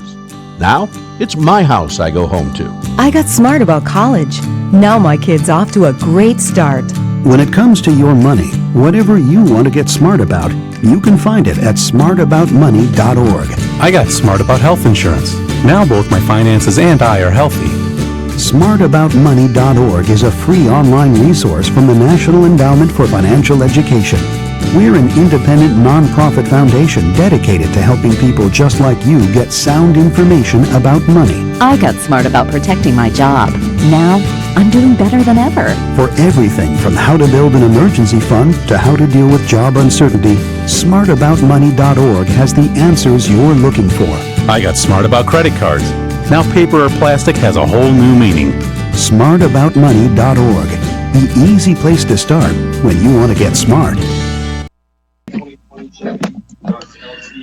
Well, welcome back to Houck Stadium, ladies and gentlemen. Greg Ratcliffe here, along with Mike Stepmeister Loney.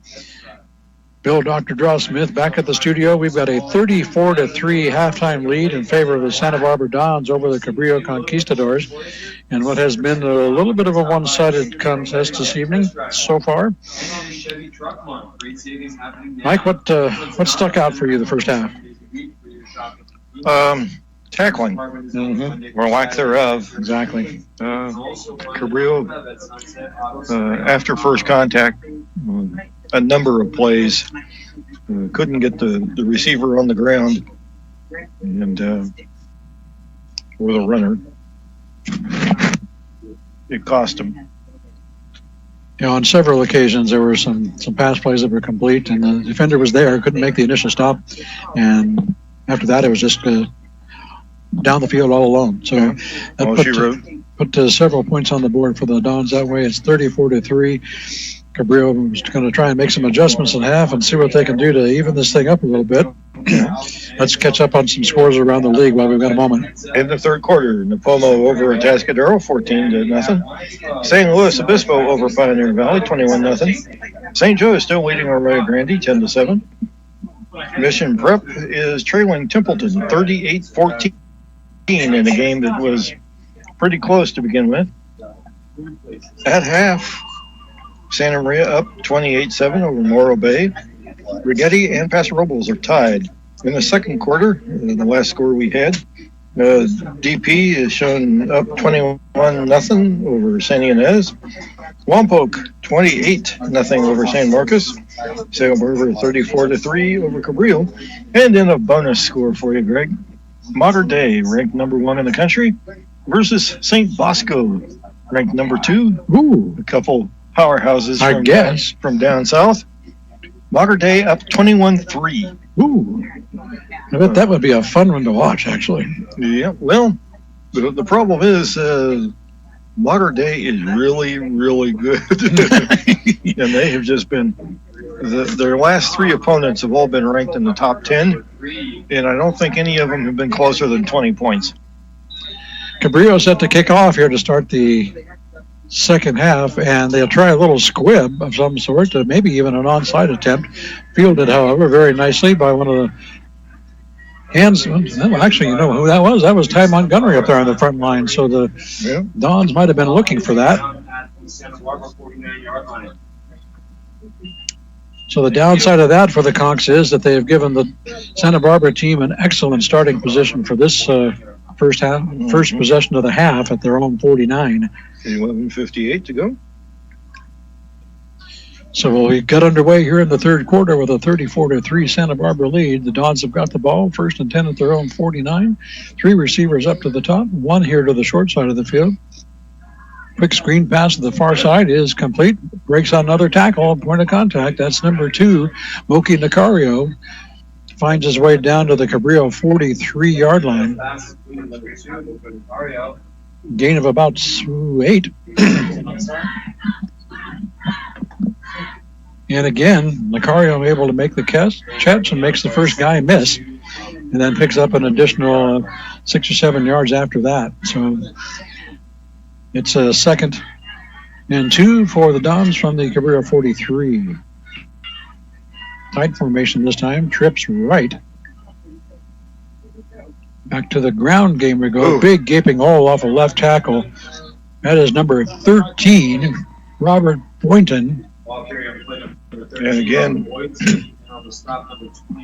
half a dozen yards after first contact. Down to the 26 goes Boynton, and the Dons 1st and 10 from there. Ball is marked at the 26-yard line, 17-yard pickup, 1st and 10 for Santa Barbara. 11-10. Boynton in the backfield again, takes the carry, follows his blockers, now bounces it outside, going to pick up a block on the corner. Trying to get to the end zone. Is he there? You bet. Touchdown, Dons. Untouched. Dakota Hill out there on the corner to give him the one last block to spring him on the far sideline. And just like that, Dons are back on the board here to start the third. It's 40-3 with the PAT coming up. Ty Montgomery, once again, back out to attempt the PAT out of the hold of Dakota Hill. Don's momentarily short one player. Now they've got 11 out there, and we can go. Snap is down. Kick is again blocked. So the second blocked PAT of the night for the Conquistadors. That looked like McNamee got in there. Blocked by the Conquistadors. Well, Santa Barbara's going to have a few things to work on in practice this week. Yeah. We'll work on special teams. So we're just a minute and 1 second into the third quarter. 10:59 left here in the third. And the score is now Santa Barbara 40, Cabrillo 3. You're listening to the Game of the Week on your home for local sports, 100.9 KPEG and KPEGradio.com. 100.9. Take a moment and thank another one of our sponsors tonight. Branson's Embroidery and Gift. Special thank you to Mark and Beth Branson for joining us this season. We appreciate your support of local sports and local radio. Branson's Embroidery and Gifts.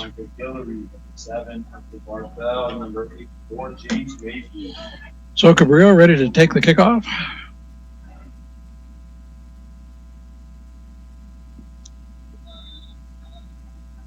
Barthel, Guillory, and Mayfield deep. Another short, high kick. Fielded on the run at about the 12. Bobbled there, picked back up, and advanced out to about the 25. That was Hunter Barthel on the return. So the Conks will take over first and 10 at their own 25. Now down 40-3.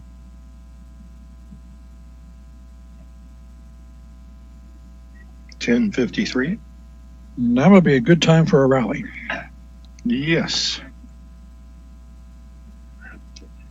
James Mayfield goes wide to the left, the lone receiver. Ramos takes the snap from the shotgun, throws. Incomplete on the far side. Ramos' pass is intended for number 7, Hunter Barthel. Hunter Barthel number 6. came off the tight end position. Incomplete. We'll bring up second and 10 at the 25. Second down and 10 from the Tried to 25-yard line. hit the tight end on an out route and was well covered. Guillory comes out for the Conks. Barthel will line up wide right. Mayfield in the slot. Go back to the ground game. Lombrano gets some space here on the near side and gets all the way out to the 40-yard line before he's knocked out of bounds. Well, a nice seam over on the right side. Brings the ball to the 40-yard line. Stop made by number 4. And that'll move the chains for the Conquistadors all the way out to the 40. First and 10, Cabrillo from there.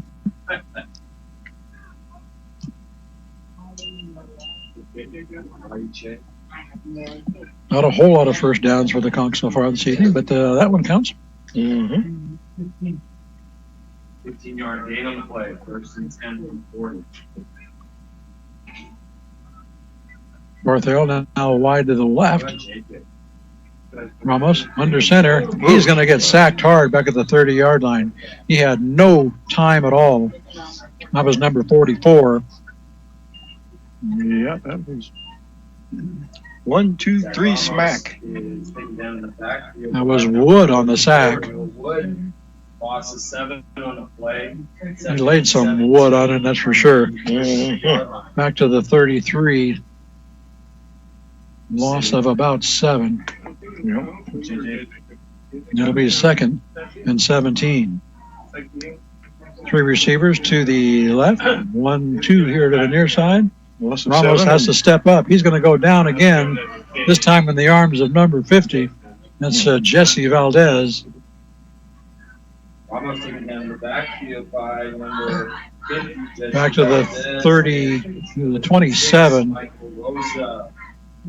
So the definition of retrograde motion is now third down and a bunch, 22-ish. So far, he's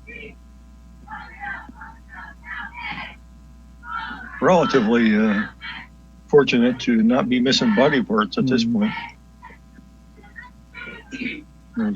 Ball is at 27. They need to get out to the 250, the 50-yard line. So 23. Makes the handoff, does Ramos. Throws complete out here to the near side. Breaks a tackle. And it's James Mayfield on the catch. Yeah. Gets a little extra room. Broke a tackle, and then he got bounced outside and off the field. He gets out to the 38. But it'll bring up a fourth down and long, fourth and about 12 for the Conks. From their own 38-yard line. Looks like the punt team will come out. Indeed. Luis Ornelas back to kick, standing around his own 20. Jackson Gonzalez back deep for the Dons at around his 30. Yeah. Good snap this time. Kick is away. Short, high kick. Gonzalez saying, get away, get away. Takes a nice Cabrillo bounce, however, and gets inside the 30 to about the 28, where it is down by Hunter Barthel. And that's where the Cabrillo Conquistadors will take over 1st and 10 at their own 28 with 8:56 remaining here in the third quarter. Where the Dons will take over. Don, yep. 40-3 is the score. The visitors from Santa Barbara lead. The hometown Conquistadors. Placed it deep. The Dons will send 3 receivers to the right, 1 here to the near side. Deacon Hill is still calling the shots for the Dons. He is from the pistol. Yeah. Quick throw, ball is popped in the air and intercepted. And it might be returned. That is Cade McNamee right there on the spot to grab that one and take it into the house. Touchdown, Conquistadors. And what a break for the Conks. That's exactly what they needed. Runs it back for a touchdown. That one was right off the hands of the intended receiver, popped straight up in the air. McNamee right there where he needed to be to make the catch and went in untouched for the score.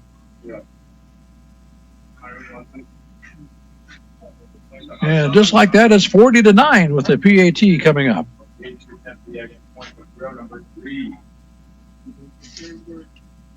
Wesley Young into kick, high snap. Barthel got it down, but this kick will be blocked.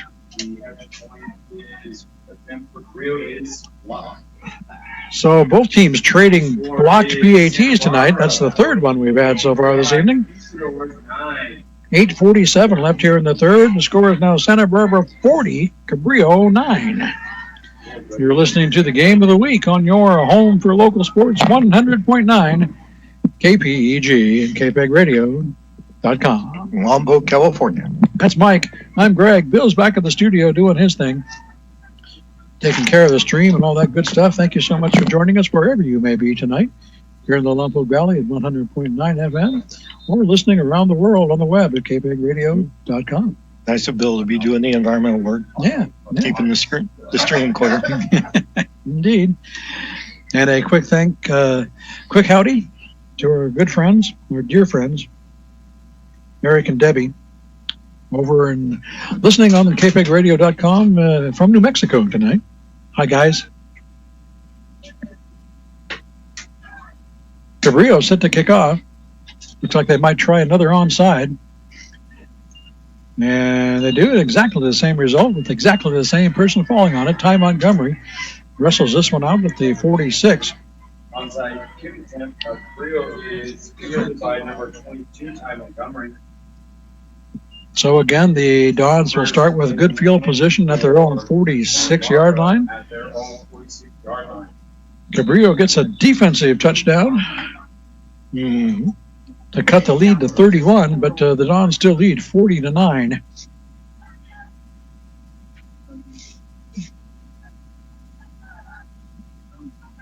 Deacon Hill from the shotgun, quick pitch over there to Robert Boynton, and he'll get some advances up to about the 48 on the right side. Yep. Give him about 3. Ball carrier number 13. Call it 2nd and 7 from the 49-yard line. 2-yard gain on the play. 2nd and 7 from the 49-yard line.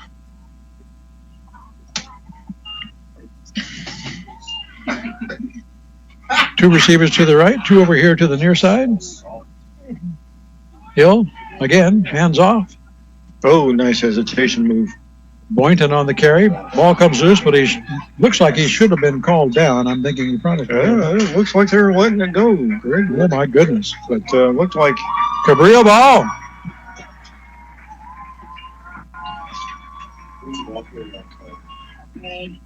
Boynton gave it up after about a 6-yard gain. Got across midfield to the Cabrillo 48. Lost the ball. And Cabrillo there to cover it up. So a couple of big breaks for the Conks here to start the third quarter. An interception for a touchdown. And now a fumble recovery around midfield. So the Conks back on offense real quickly. 1st and 10 from their own 48. And here comes Cabrillo once again. Yeah, I wouldn't mind seeing Santa Barbara turn it over half a dozen more times. Ramos gives off to Lombrano. Over on the left side, picks up a few. Gets across midfield into Don's territory down to about the 49.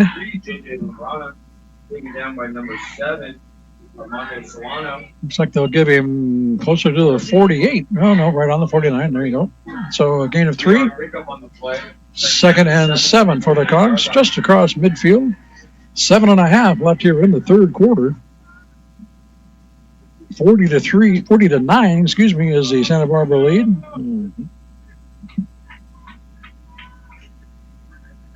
Cabrillo starting to build a little momentum here. Ramos rolling right, throws on the run, complete to Barthel at the 40 and down there. Zach Ramos' pass is completed to number 7. Say knee down at the 41, that's where they'll put it, but plenty for another Cabrillo first down. 1st and 10, Conks at the Santa Barbara 41-yard line. 7-10. A definite momentum swing here to start the second half. Mr. Moe hanging around on the black and gold side of the field right now. 2 receivers left. The pitch to Lombrano. Trying to follow those receivers, gets the blockers. Gets to the corner, finds the edge, and gets down close to the 30-yard line. Very close to a first down. Looks like he's going to come up about a yard short. See if they put this on the 31 or the 32. Where are they going to go? Looks like about the 31 and a half. Yep. Yeah, 32, we'll call it. 2nd down and 1. Approaching the halfway mark here in the third quarter. 40 to 9 is our Santa Barbara lead over the hometown Conquistadors. Conks on the move, however. Lombrano again, straight up the middle this time. Nice. Finds some nice room and some nice effort to get inside the 25 down to the 23. Finally knocked down.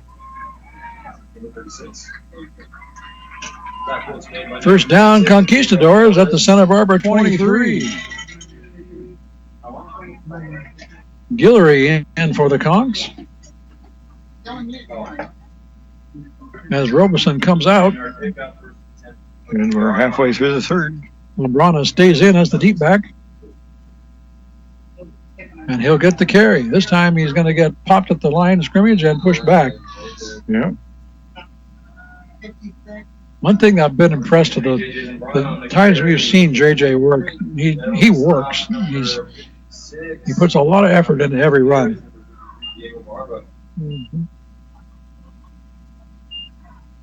Gain on the play, 2nd down and 10 from the 23-yard line. 2nd and 10, no gain on that one. Clock running, 5:20 left here in the third. Brano runs as hard when he picks up nothing as he does when he picks up a dozen. JJ will come out and take a rest as Guillory comes back in for the Conks. 1 wide to either side. Ramos fakes a handoff, now under pressure. Gets away, throws this one on the move, and knocked away, incomplete, almost intercepted actually at about the 15. He got away with one there. Yep. Cabrillo dodged a bullet on that one. Ramos' pass intended for number 21. Ball will stay at the 23, incomplete, 3rd down and 10. And number 4, Mari J, on the coverage. Passes incomplete. 3rd down and 10 from the 23-yard line. You see Wesley Young, the kicker down there, practicing his field goals right now, just in case he's called upon. Lombrano back out now for the Conks.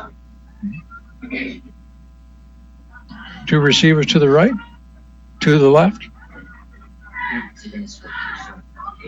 Ramos from the pistol, back to pass. Under pressure. And now surrounded, and he'll go down for another sack. Back around the 27, it looks like. Zach Ramos drops back and is taken down in the backfield Loss of about 4. by number 53. It'll be fourth down. 40, David Ramirez. Fourth down and 14 for the Conks from the Dons 27.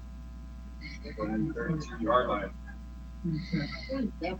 47-yard line. 4 receivers, 2 to either side for Cabrillo as they will go for it on fourth down. Lots of pressure.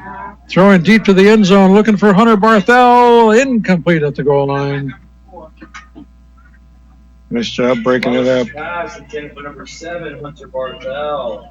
Pass is defended by number 4, Mari Mariche. It is a turnover on downs. So the Santa Barbara Dons will take possession after the turnover on downs as Cabrillo comes up empty on fourth and long. And Santa Barbara will have it first and 10 at their own 27 with 4:06 left here in the third. And timeout called by the Conquistadors. Timeout called by. Gives us a moment to thank another one of our sponsors, our good friend Rick Frederick of Frederick Quality Plumbing. Thank you so much, Rick. Lisa, can always count on you guys to be there to help us out. We appreciate your support tonight, all season long, and pretty much every season for the last 25 years. Frederick Quality Plumbing. And when you run into our sponsors, please tell them hello and thank you for supporting Absolutely. KPEG and local radio. Well said, Mike. As we have a moment, do you have anything new to report from San Marcos High School? Try and keep our local fans abreast of what's going on around the other games. Well, it's gotten a little bit out of hand, right? Braves are up 42-0 in the third quarter. 42-0. We can maybe put that within the win column for the Braves. Yeah, I think it's likely. St. Joe and Arroyo Grande are tied at 13 in the fourth. So that's a barn burner. Santa Maria is well up on Oro Bay. San Luis has beaten Pioneer Valley handily. Rigetti has eased out in front, 21-7 over Paso. Dos Pueblos is handily beating San Ynez according to the numbers we have. Back here, Justin Perez carries the ball for about a 5-yard pickup out to the 32. It'll be a 2nd and 5 from there.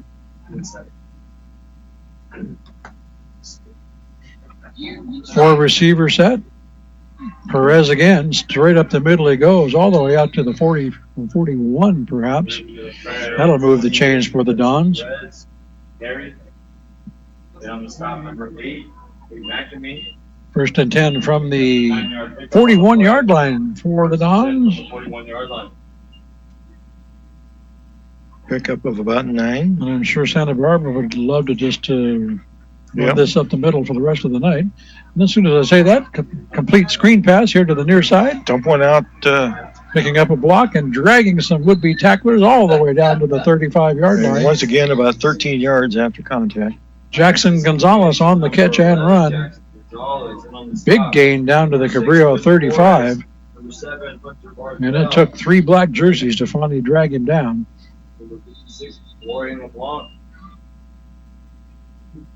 First down Dons from there.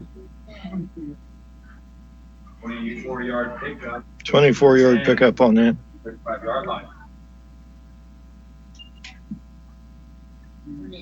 And we'll go straight up the middle again with number 28, Justin Perez. A quick 10-yard pop up the middle down to the 25. And that'll be just enough to move the chains again. First down, Dons at the Cabrillo 25. 10 yards a pop on first down will do it. Pretty much every time. It's up there. It's just you might have eat it out. Keeping it on the ground. This time the Conks all over it. That was Perez straight up the middle for no gain. He got shoved back about 6 yards, but it won't be counting that much. Perez on the carry, and on the stop for Cabrillo. Jameson Brodeur, among others, there to make the stop for the Conks for no gain. It'll be 2nd and 10 from the 25. 2nd and 10 from the 25-yard line. Clock running, approaching the 2-minute mark here in the third quarter. It's 40-9, Santa Barbara over Cabrillo. 3 receivers to the right, 1 here to the near side. Deacon Hill, back to pass, throws across the middle to a wide open receiver at the 10. That was Jackson Gonzalez, all alone. And Gonzalez has had a whale. Oh, you betcha. And he was just all by himself at the 10 and just walked in untouched. Touchdown, Dons. And that makes it 46-9 with the PAT coming up.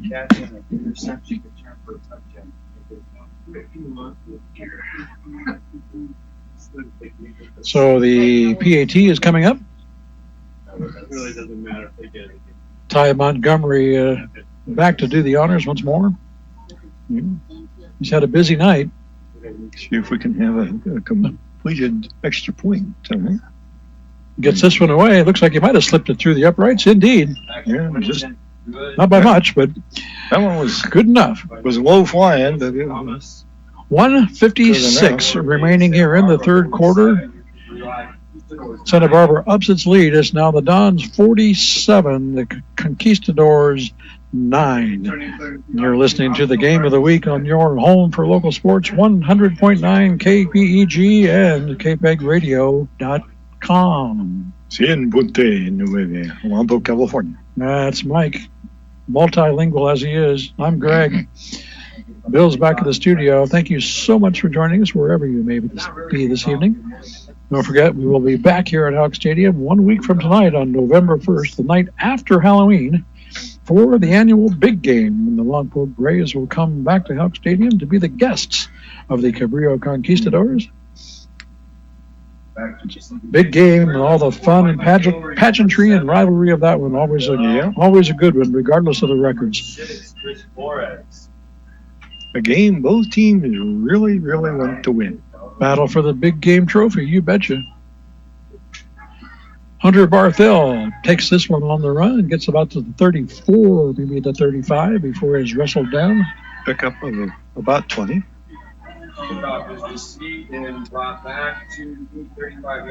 So they'll put it right at the 35, looks like.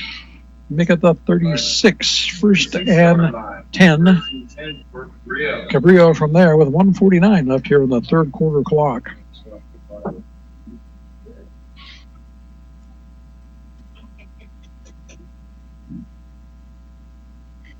So if you're a Cabrillo fan, break out the rally caps about now. We'll try the ground game. JJ Lambrana goes to the left side, gets about a yard. JJ Lambrana with the carry, brought down by number 43, Vincent Amardella. No gain on the play. Yeah, they're not going to give him anything at all. No gain, 2nd and 10 from 36. Thought maybe he got a yard out of it. Guess not. Tried the Gambardella and came up with nothing. So basically, you're in the danger zone. Taking a look at the Channel League football standings coming into tonight. Santa Barbara all alone on top with 3-0 record. Lompoc and DP tied at 2-1 for second place. San Marcos, San Ynez at 1-2, and Cabrillo down at 0-3 to round things out. Ramos hit as he throws. This one will be intercepted and down at the 39-yard line. I think that was Jack Ramos' pass is intercepted by number 4. Santa Barbara, number 4, Maury Mariche. Maury Mariche on the catch. Down immediately after that, gets the interception at the Cabrillo 38-yard line. So the turnover goes the Dons' way. And they'll have the ball 1st and 10 at the Cabrillo 38-yard line with 49 seconds left here in the third quarter.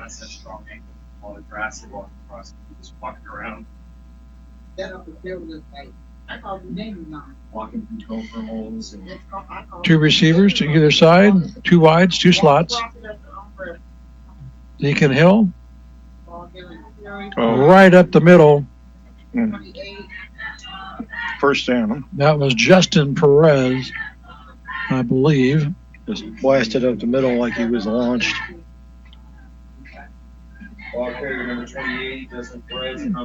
All the way down to the 23 goes Perez. Yeah, making that move back down to the 24. Either way, first down, Dons from there. And you're right, Mike. He was shot out of a cannon on that one. First and 10, Dons. Quite likely last play of the quick screen complete out here to the near side. Complete to Jack Holguin. And he'll get down to about the 15. Put it at the 14. Marcel, who's been everywhere tonight, on the stop. Picked up the first down on that play. Down to the 14 is a first down, and there's the sound of the end of the third quarter. 3 quarters done here at Houck Stadium, and it's been all Santa Barbara. It's the Dons 47, the Conquistadors 9 with 12 minutes to go. You're listening to the Game of the Week on your home for local sports, 100.9 KPEG and KPEGradio.com. Lompoc, California. That's Mike. I'm Greg. Bill's back in the studio, and we are having a blast bringing these games to you all week. Every week. This is our 10th broadcast. The 11th one comes next week, and then it's off to the playoffs, presumably for the Braves anyway. We'll see where they end up. Wherever they go, we go. Indeed. And more than likely, it'll be someplace really, really far from here. Yep. We go so you don't have to. Can you say road trip? Yeah. We get to say hello to interesting places, Greg. Yes, we'll probably get to visit a stadium we've never been to before in a couple of weeks. Okay, so we'll turn around and go the other way. This is, again, number 28, Justin Perez, trying to find some room on the far side. He'll get inside the 10 to about the 9, it looks like. Gain of about 5. And it'll be 2nd and 5 from the 9. And we have an update down south. Lompoc 48, San Marcos 7. Oh. Royals on the board. Sounds like it might be a little too late. Yeah. Kind of like here. Templeton up on Mission Prep 38-21. Final. Straight up the middle goes number 28, Justin Perez. He'll get real close to a first down, ball just inside the 5-yard line. Going to be about a yard shy. We'll call it 3rd and 1 from the 5. The Pomo beat the Atascadero 27-7. That's notable if you've been in the area for a while. Yes.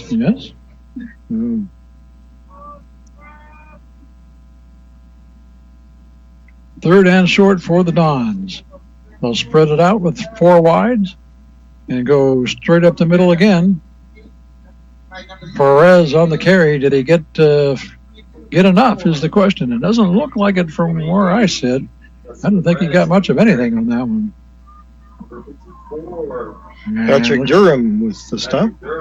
It will be 4th down indeed. 4th and 1 from the 5.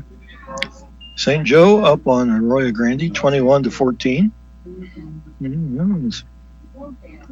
Some Giants slugging it out there. So, 4th and 1 at the 5. Looks like the Dons will keep the offense on the field here. And why not? Times Hill has thrown it past to Hill. Probably a few. Quite a few in this game. And in fact, that might not be Mr. Montgomery out there kicking. I think I see a different number on the jersey out there. We'll let you know in a second. Dakota Hill still doing the hold. And another blocked kick. Oh my gosh. Point after attempt is blocked by number 50. The third blocked PAT of the night for Cabrillo. So things working well in that regard for the Conks. We got 9:06 left here in the fourth. It's Santa Barbara 53, Cabrillo 9. You're listening to the Game of the Week on your home for local sports, 100.9 KPEG and KPEGradio.com. 100.9. And while we have time, and before we forget, we want to run through our sponsors here one last time this evening, folks. Remember, it's the generosity of our sponsors that help make these broadcasts a reality. We thank them all for their support all season long. The Box Shop, Branson's Embroidery, Frederick Quality Plumbing, the Surf Connection, and Tom's. Thank you guys for your support. We appreciate you being here with us. Kickoff, fielded at about the 13. Return down the right hash to about the 33, about a 20-yard return. Fielded by number 84, James Mayfield. Return to the Mayfield on the return this time. Will set the Cabrillo Conquistadors up with a first down at their own 34-yard line with 8:45 and counting. I believe we are now officially in running clock mode, Mike. Yep.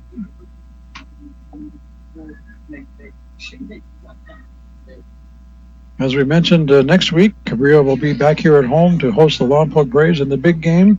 Santa Barbara, on the other hand, will be facing their crosstown rivals, the Dos Pueblos Chargers, in their final game of the season. And that could be an interesting clash. JJ Lombrana turns the corner on the left side and picks up a few out to the 37, maybe the 38. JJ Lombrana brought down by number 32, Brian Mendoza. Short gain.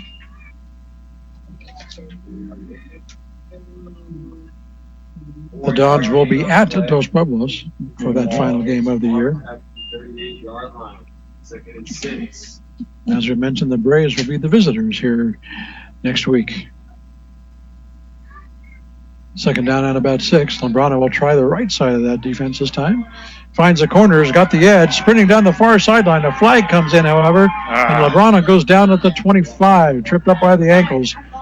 2 flags down now. This one's going to come back.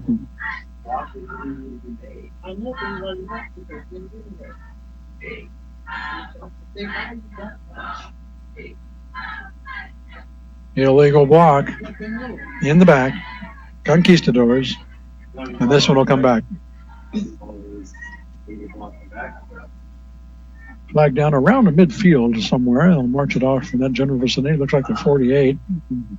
Cabrillo 48, that is. 10 yards from there. Put us at the 38. Clock continues to run as we approach the halfway mark here in the fourth quarter. One that is kicking off very quickly. Mm-hmm. So it'll be 3rd and about 7.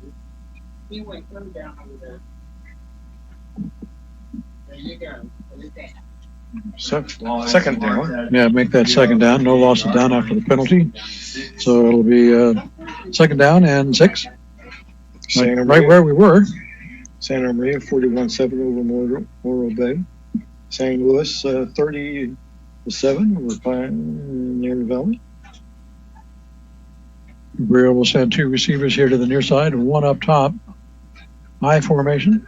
Ramos back to pass. Through the hands and incomplete, intended for James Mayfield out here in the left flat. Pass intended for number 84, James Mayfield. Pass is incomplete. 3rd down and 6. It'll be 3rd down and 6 after the incompletion. Clock continues to run, however, in running clock mode, down to 5.5 remaining. 53-9 is our score. Santa Barbara Dons leading the Cabrillo Conquistadors in the last game before the big game for the Conks.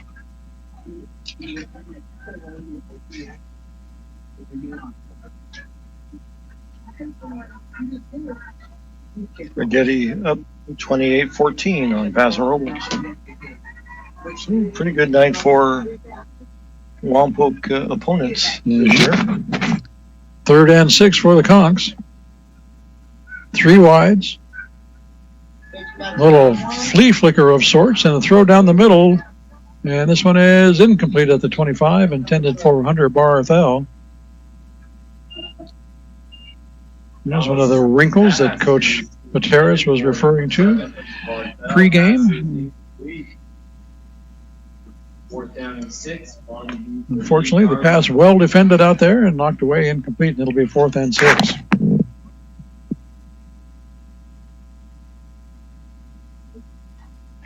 Clock running, inside 4.5 remaining. The Cabrillo offense will, of course, stay on the field at 4th and 6, and we'll see what they come up with. They got 3 receivers left, 2 up top, Ramos from the shotgun, looking to throw all the way. Throws this incomplete to J.J. Lambrana at the 45, then tackled. I think the ball came loose, but it looks like J.J. has covered it up. Indeed. Lambrana able to maintain possession, and that'll move the chains, and a big 4th down conversion for Cabrillo gives them a 1st down at the Santa Barbara 42 with 3:45 left on the 4th quarter clock. And rapidly decreasing. 53-9, Santa Barbara on top. It'd be nice if Cabrillo could punch it in one more time. 2 wides, 1 to either side for the Conks. Back to the ground we go. JJ takes a couple of hits and gets thrown down at the 40 for a gain of a couple. Might have gotten just inside. Yeah, but they're right on the line. They will. 40-yard line, 2nd and 8. Clock running, 3 minutes left here in the game. 2-yard pickup on the play, 2-yard pickup on the play, 2nd down and 8 from the 3-yard line.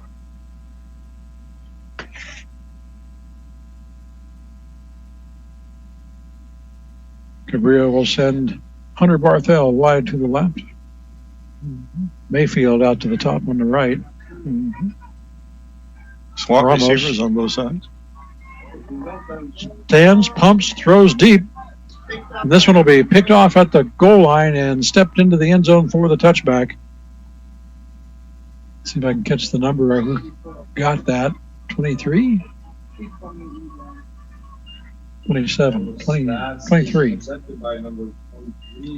Joseph Lamas on the interception at the goal line.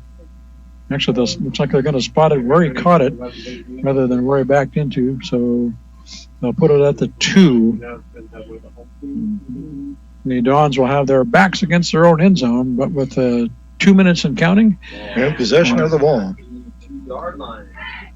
Bad news is they can't take a knee very deep in the backfield anyway without giving up a safety. So they're going to have to at least try and advance the ball.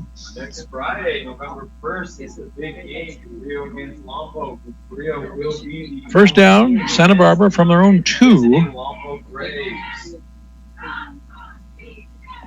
Deacon Hill from the shotgun. Hill hand off. Straight up the middle we go, out to about the 5.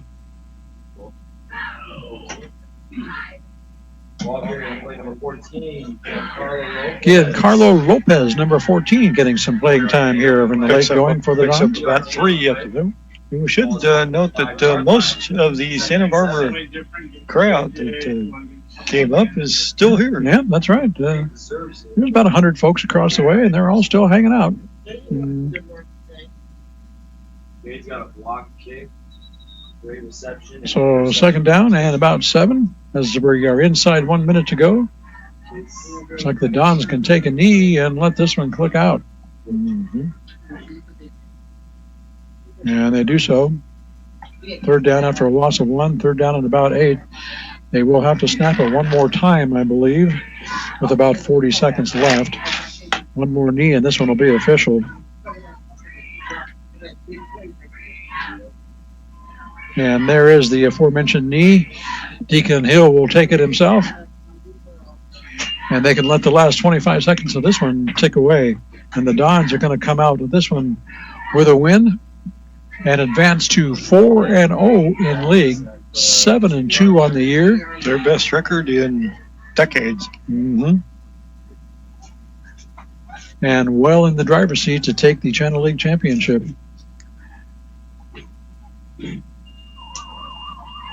They would have to suffer a stunning loss next week against Dos Pueblos.